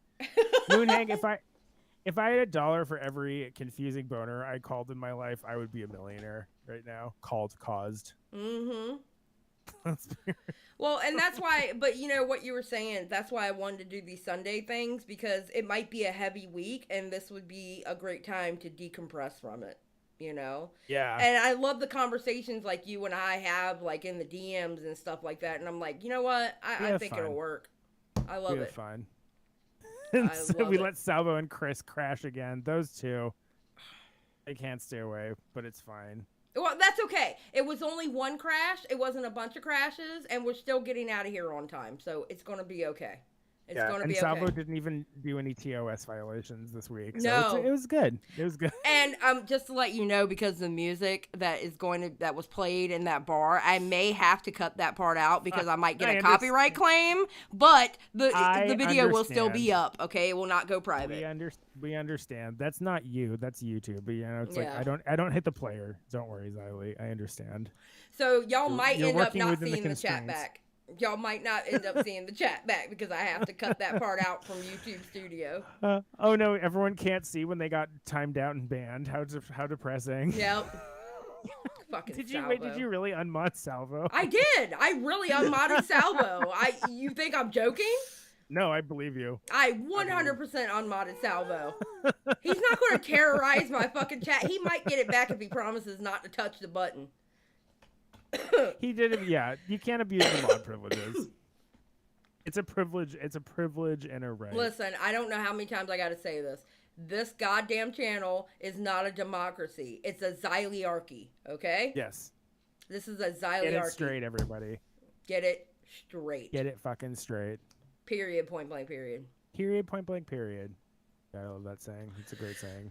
All right, so I am ready to get out of here. Yeah, this is a normally timed stream. I appreciate everyone. Thank you for having me, Xylie. Of course, as always, I love having you on here. This is Thank like you so much. although we may not do it next Sunday because I believe next Sunday. Yeah, no, wait. When is the Fireball? It's Sunday, Monday, right? Paige says, "Damn, I was gonna hop on next time." Paige. Well, you can hop on. No, yeah. Well, yeah. Come on, get and wait, and I'll pull you in. To. Yeah, it's okay, Paige. I can get another drink. It's always a pleasure when Paige joins. Yeah, I know. I hardly get Paige on, so if Paige wants to come on, get into waiting, and I'll drag you in. Everybody. So last week, after Xylie, I think we spent literally 12 hours on Discord together last week. Everyone after the chat because we got on and then we talked and then Paige joined, and since Paige is on YouTube, oh my god, on UK time, we just all started having conversations about life. So, but I was like, I just spent 12 hours on Discord, and it felt like 2 minutes. It just went by. Well, because we have so much fun. It's always a pleasure when Paige joins in. I love Paige. Here, I'm gonna grab some water. I'll be right back. All right. Paige wants to join. When is Fireball? I'm looking to see when. Oh, there she is. And move to Smacktalk. Welcome to Smacktalk, Paige Christie. You are live on air. I was just trying to say hello. Y'all seem to be having a nice conversation, but I love Floptina. No, I mean you can talk to us. We're good. I know. I hardly ever have you on, so it's always a pleasure to have you on. Yeah, we love Paige. We love Paige on the show. This is a Paige-friendly show. Thank you. There's not many of them. But yeah, well, they have bad taste. Anyone who doesn't like you has bad taste. Good, they are terrible. No, what I was going to say is, have you heard about the new changes that Twitch are making outside of the gambling parameters about now wanting to give all creators a 50% cut? Yeah, we talked about that earlier. Yeah, I actually I have my notes. I have the Forbes article about it, which I'm even happy to go over. Which is like, what is it bad? Because I was having a conversation with my audience today about okay, if necessary, we may need to move. I mean, I would. Were you in the 70-30 split, or you don't have to? No, I'm in the 50-50 split, but I'm now in a position to apply for partner.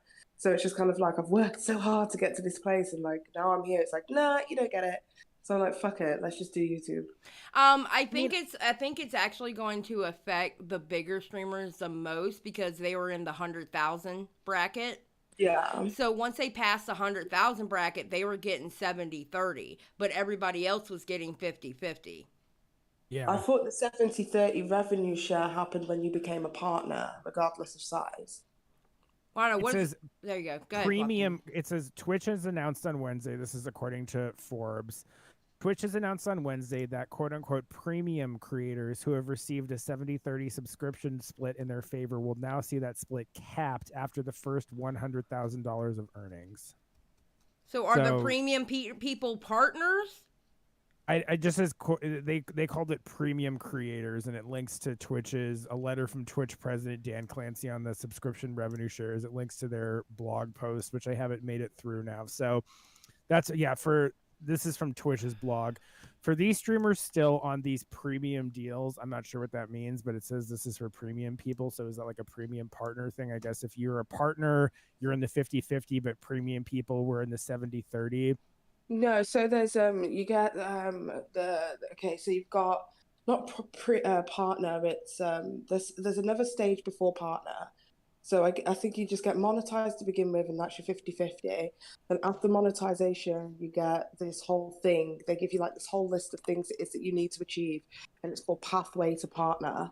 And once you've made partner, after that, from what my understanding was, and I could be completely wrong, is that after that point, then you get your 70-30 share, but you have to be approved by the Twitch gods, I guess. And I've applied twice, not got it, but now I'm like at a place that I'm like, no, we've got consistent views, and we can definitely apply for the partnership. And yeah, now they're saying it's not happening. Yeah. I just put it in our chat on Discord, but yeah, I have the Twitch thing in front of me, and it says for these streamers still on these premium deals, we're adjusting the deal so they retain their 70-30 revenue split for the first 100K earned through subscription revenue. Revenue above 100K will be split at the standard 50-50 share split. We're announcing this change now, but it won't go into effect until after June 1st, 2023.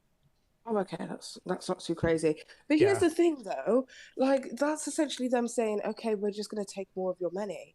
Like, how can they ethically feel like that's okay? I mean, that's what we said. I mean? Yeah, exactly. If your boss just came up one day and said, you're going to still do the same job, but we're going to pay you less, 30% of your paycheck. Yeah.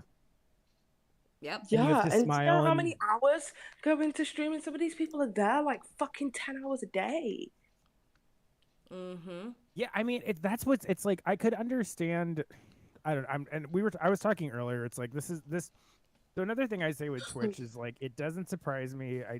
Sorry, Chad, if I'm repeating myself on this, but it's like because it's a Jeff Bezos Amazon owned conglomerate, it really doesn't surprise me. Unfortunately, that some of Amazon's shady practices have trickled down into because think about this, this is the company that had people like dying in the warehouses, because they like had to make. I used to work for Amazon. It was fucking hell. Yeah, or did you see like that story a while ago where it was like the bear repellent got like there was some Amazon warehouse where one of the cranes or something like punctured a canister of bear repellent, and it was like spraying this like gas all in the Amazon warehouse, and people were like passing out, and they like didn't let them evacuate or anything because they had to make all their orders. It's just like Amazon has crazy, like they have crazy labor shit all over the place. You know what? Yeah. Flood actually makes a point. Don't worry, Twitch said you can make more money back by showing more ads, as if your audience wants more ads on Twitch. Oh yeah. Well, this is the thing. There's been because the ad situation has already happened to my channel. So basically, what happened is I had my adverts because you could manually set your own adverts. So I had my adverts set to once an hour. So if you weren't subscribed, you would get an advert once an hour, which I think doesn't disrupt the flow too much for a stream. Right. Then one day. How long ago was it, Gareth? About a month ago, my ads then changed to 10 minutes, and then I couldn't change it. Like it wasn't allowing me to do this. So then I was watching a content creator. Her name is Sacred XO, and she's like an ASMR streamer, and she was talking about her transition to YouTube and the fact that she decided to leave a lot sooner before all of this happened. And she said one day she wasn't able to change her ad rolls because she had hers completely switched off, and then one day she wasn't able to change it, and it kept running ads like every 10-15 minutes. Oh my god. And she said that was ruining the ASMR experience for her viewers because she turned ads completely off, so that people could enjoy the ASMR. So now she's saying it's going to like fuck up the ASMR tubers because they're now going to have to move to other platforms, because the last thing you want is giving people them tingles or whatever it is that they're into, and in the middle of it you get like fucking, do you want a colonoscopy? Do you know what I mean? Yeah, those loud ass those ads that are so abrasive and loud. Yeah. And like I saw you talking about it. So she couldn't take down her ads situation. So she believes that she was a part of the beta testing for the new ad situation, and I think I am too now, because I'm like, one day I just couldn't change my ads. I really I'm going to be honest. They don't even tell you they're doing it. They just say, no, that's the thing. And she was upset because she was like, if I was a part of some beta testing, I would at least like to know. Like, nobody said anything to me. Well, here's my thing. I think, honestly, because I saw you talking about it in your Discord page, I think you should move to YouTube because one, it would create a better I think it's a better experience on YouTube, because if we want to, like, I right now in my back end, okay, I can insert an ad right now. It allows me to insert an ad. All I have to do is click this little button that says insert ad. That's all I have to do. It's not forced on anybody. You know? Well, that's the thing. It's the same on it's the same on Twitch. That's how it used to be. So you could click an ad at mid-roll, but you could also set it so it was like once every hour. Right. Do you get what I mean? So if I was going on a be right back screen, I'd click a mid-roll. Right. Do you get what I mean? Yep. But like not having any choice over it just was annoying. And now I've had a lot of my audience saying, wait, another ad, and this is happening like every 5 minutes. And I'm like, what's going on? And it messes with your stream then. It messes the flow because you can't flow, and especially if you're doing like what I'm doing, commentary. So I'm sitting there and I'm talking and I'm chatting. They could miss a whole chunk of information. Yeah. And here's the thing: people will join a membership on a channel because they love you. You know, where on Twitch, people join it not only because they love your content, but also so they don't have to deal with all those ads. You know what I'm saying? Yeah. And not everybody can afford memberships. Like, I can't afford memberships to everybody I watch. I because I'm not there yet. I can't afford that, you know? And it's, I don't know. I think YouTube's better to do it. Memberships, my goddamn self. Like, not being funny. Those memberships rack up, and before you know it, you're spending £100 a month on other people. Yeah. Sorry, I've had to get rid of a lot of mine. Yeah, absolutely. Well, and it's like if your audience isn't aware that's going on, then that just reflects negatively on you as well. If you don't understand it's happening and they're just doing that, maybe people who are watching you more casually are like, oh, all of a sudden Paige is putting all these stupid ads in her videos. Like, I'm not going to watch her now. Like, fuck her. And it has nothing to do with you. It was happening so frequently that like people in my audience were actually getting pissed off, and I'm like, I actually don't know how to stop this from happening. Yeah, because like it was like completely out of my hands, and I didn't realize they were doing this. So when the discussion about adverts being like, you know, taken away from us completely and them taking control of adverts, and then that ASMR streamer I listened to saying that she was a part of the beta testing and they just did it on her behalf and completely, because she moved completely over to YouTube last year. So then it made me think, oh, okay, this is a thing they've been thinking of for a while. I think the website's going down the pan. I think this is it for Twitch. I think honestly, I think you should go to YouTube because of two reasons, okay? One, I will actually get the notification of you going live, because I only get notifications of you going live on Twitch if I still happen to catch it from Discord. Yeah. You know what I'm saying? And same thing with like Minxie1 and Kristen Art. I don't get notifications from Twitch. I don't want to get notifications from Twitch because I do YouTube. So, but when they go live, I see it and I get it on my phone because I have that bell clicked and I see when they go live. So honestly, Paige, I think you should go to YouTube. That's my own personal thing, though. You do what you want. You're a grown-ass woman, but I think it would be a good move to go to YouTube. And plus, those people who can't afford memberships, they won't have to worry about a goddamn ad every 15 minutes. Well, it's not even just that. Those people, because I was trying to explain it to one of my audience members were kind of upset because obviously they use Amazon Prime. So if you've got Amazon Prime, you can subscribe to somebody for free. And I was saying that, like, well, you know, if I am doing streams, I'm not going to be throwing mid-rolls at you every 2 seconds. I've got control over that. Yeah. And the other thing is that there would be no real reason to subscribe. Not that I'm trying to, like, you know, stop people from subscribing. Of course I want you to. But there would be no real reason to subscribe because of YouTube's ad revenue share also being like 70-30. I can leave my VODs up. Yeah.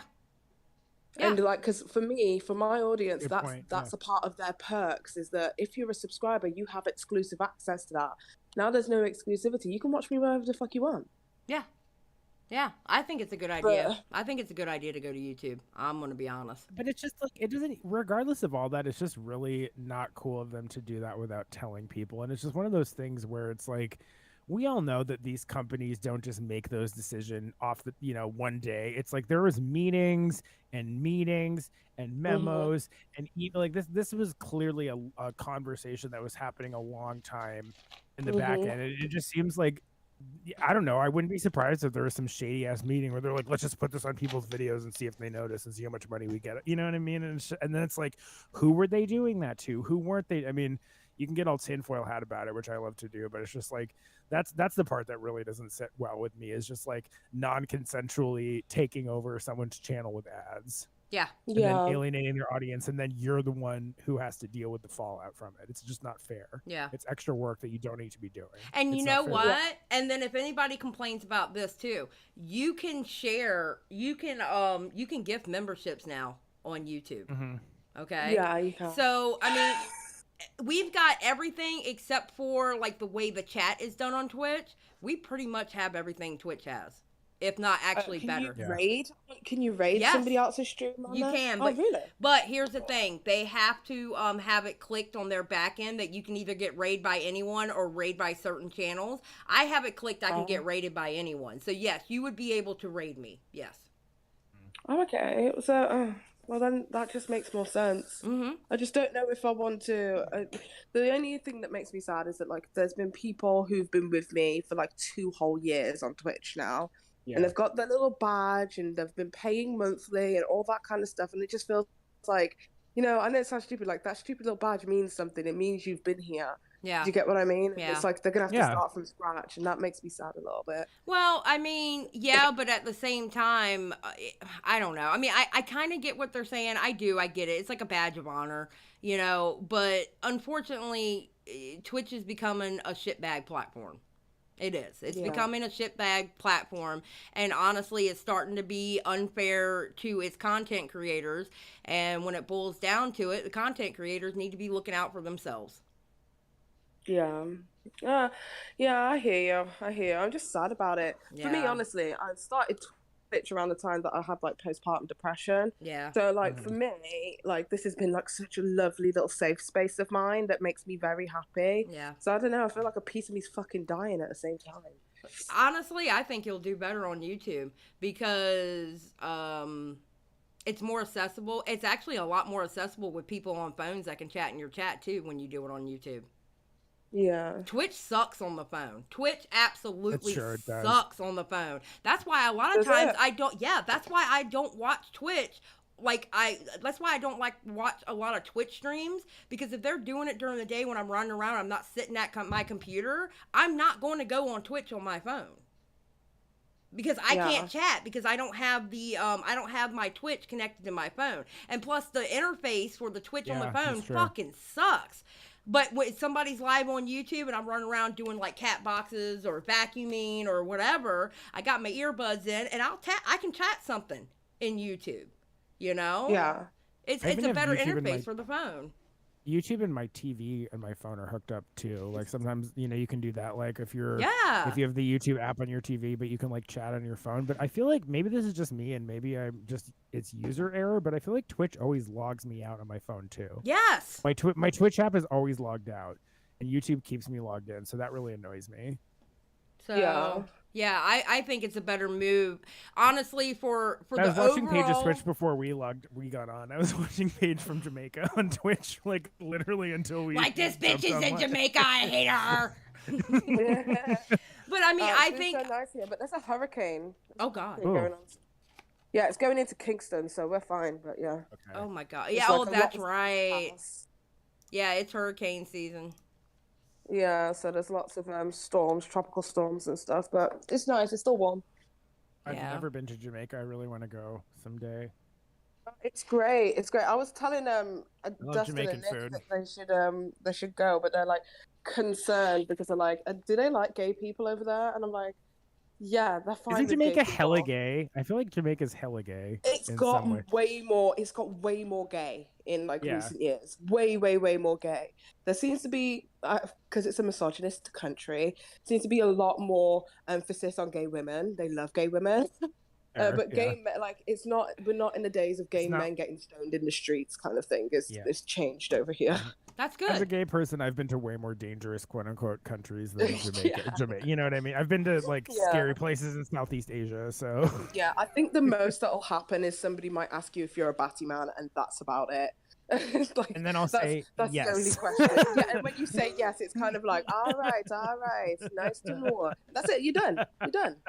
Conversation done. Oh my And I God. feel like Jamaican people are very abrasive and like upfront. I mean, Xylie, you're Puerto Rican. You get this, right?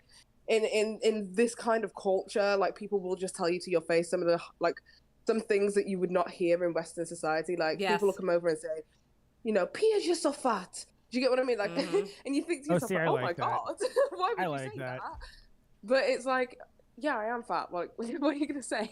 Kind of thing. So that reminds me of when I was in high school. I went to a Southeast Asian country that used to be part of Indonesia called East Timor. I'm not sure if anyone knows what that country is, but like I you know, I'm white and I'm like bigger than a lot of people were there, and I remember some of the girls from this high school class we were working with, they kept calling me big. You are big, handsome. They would always say this, and then I was like, oh, what do you mean, like big, like very? And they were like, no, big, like you're fat. And I was like, oh my god, but to them that was like a good thing because it was like a sign of wealth and being wealthy. You know what I mean? That was like one of the first. Yeah, in some cultures, like it's like if you're fat, it means you're wealthy. You've got money, like you can eat. Right. Do you get what I mean? So but they called me big, handsome the whole time, and it meant fat, handsome. I love that. It was kind of a trip, but yeah, I mean, I you know, my family's from New York, so I like abrasive and upfrontness. I don't know. My sister In Jamaica, if you're fat, they call you fluffy, which I fucking love. That's oh cute, hell yeah. Hell yeah. I'm like, I'm not fat and fluffy. Hell yeah. I'll chow the fuck down on some Jamaican food too. I really like jerk chicken and other Jamaican cuisine that I've had. So like that's it's like fine. a little jerk hut on the beach here. It's fucking dope. Jerk chicken is delicious. Anyone in chat who's never had jerk chicken, if there's any way for you to get it where you are, try some. Isn't it spicy though? Yeah, but I like spicy food. See, I can't do spicy. I cannot do spicy at all. I think it's more Puerto Rican. Okay, listen. In my defense, one, Puerto Rican food is not really about spicy. It's we have hearty food. We have that food that sticks to your gut. All right. And for two, my dad does call me a blanca because I don't like spicy food. Okay. My dad's always called me a blanca because I don't like spicy food. it can be more mild. I've had varying degrees of spiciness level for Jamaican food, but I feel like again it's like this is the cooking show thing. It's like there's heat and then spice, which are kind of the same, but then kind of different, right? And I feel like, am I correct in saying Jamaican food is a little more like heat than spice, even though there is spice, or am I just like talking my ass right now? I feel like it's more hot. Yeah. Right, well, I am going to bounce. Okay, we'll have fun. Drink some alcohol at the bar, so have fun. I love Thanks you guys. for stopping by. Love you too. Bye. Thanks for an amazing stream. I love you. Bye. Love you. Bye. We're about to wrap up, so this is a great way to wrap up. With Hell this. yeah. Thanks for stopping in. Wait, she doesn't know how to leave. She doesn't know. She never hit the little telephone button. Zach, I got it. She never knows. She never knows how to leave a Discord call. She is the most horrible Discord person I've ever seen. Paige is always like, I am so impressed by how active and with it she is. She's like, I'm in Jamaica. You know, there's a hurricane. I'm jumping on your stream. I'm like, oh god, we love Paige. We stand Paige. I hope everyone in the chat feels the same way. She's being a hurricane queen. I love it. Yeah, I know. Yeah. Send good energies to Paige that the hurricane avoids her and she can have a fun vacation. Oh my god, Paige is such a boomer when it comes to Discord. I love it. Hey, I just learned Discord kind of quickly. Listen, I don't even know everything about Discord yet. I don't even know everything about Discord yet. I'm in some of these people's Discords where they have all this like fancy stuff going on. I'm like, what? There's all these integrations. I'm like, y'all are bougie? What is the fuck is this? I'm not paying for Discord. Me either. I could pay for Discord. I just choose not to because I'm a cheap Jew. So, sorry, everyone. It's true. I'll put the money into my digital presence that it makes, and when the income doesn't match the output, I'm not gonna. That's my personal business decision that I've made. Oh my god! If you want a fancy Discord, pay me for my feet pics. I don't know. Oh my god! I'm done. Okay, we're leaving now. We're leaving. Floptina, have a great night. I'm ending the call. Love you, Xylie. Love you have too. A great night, everybody. You whore. Goodbye. You know it. We'll talk soon. Bye-bye. Yeah. Bye. Oh, so that was a good show, everybody. I'll pay for Pete. Oh, Lord have mercy, Captain Poopers. Oh my God. Anyway, y'all have a great night. This was an awesome conversation. It was a great way to wind down from all that Twitch crap, even though we found out some more news that we have to cover. But thank you again, Floptina, for coming on. I love it. Thank you to Keemstar, Salvo, and Chris for popping in and being degenerates. And thank you for the lovely Paige for popping in. Y'all have a great night. And always remember the true meaning of fanny. Make sure to check your sweaty fannies. Y'all have a good night. Peace out.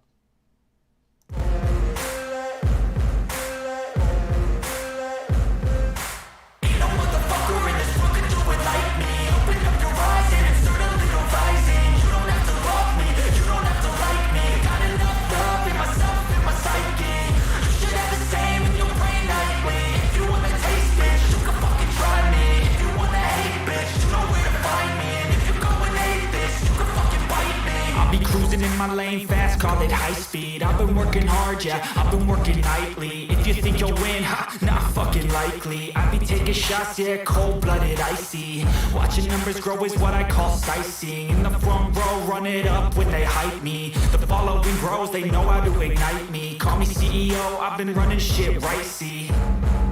And I ain't playing games, I create my own lane, making pleasure out of pain, turning losses into gains, I'm the boss, I'm making change. I've been rocking this exchange, popping off and risking things, gonna make a fucking name. I just wanna be famous, but I don't want that cheap fame. No, I'm not that vain, I just wanna be greatness. I just wanna be greatness. I just wanna be greatness. I just wanna be greatness. Ain't no motherfucker in this world can do it like me. Open up your eyes and insert a little rising. You don't have to love me, you don't have to like me. Got enough love in myself, in my psyche. You should have the same in your brain nightly. If you wanna taste, bitch, you can fucking try me. If you wanna hate, bitch, you know where to find me. And if you go and hate this, you can fucking bite me. Okay, I'm going off every chance I get. I don't really take a loss, well, I'll admit. That's why I make it to the top, yeah, I commit.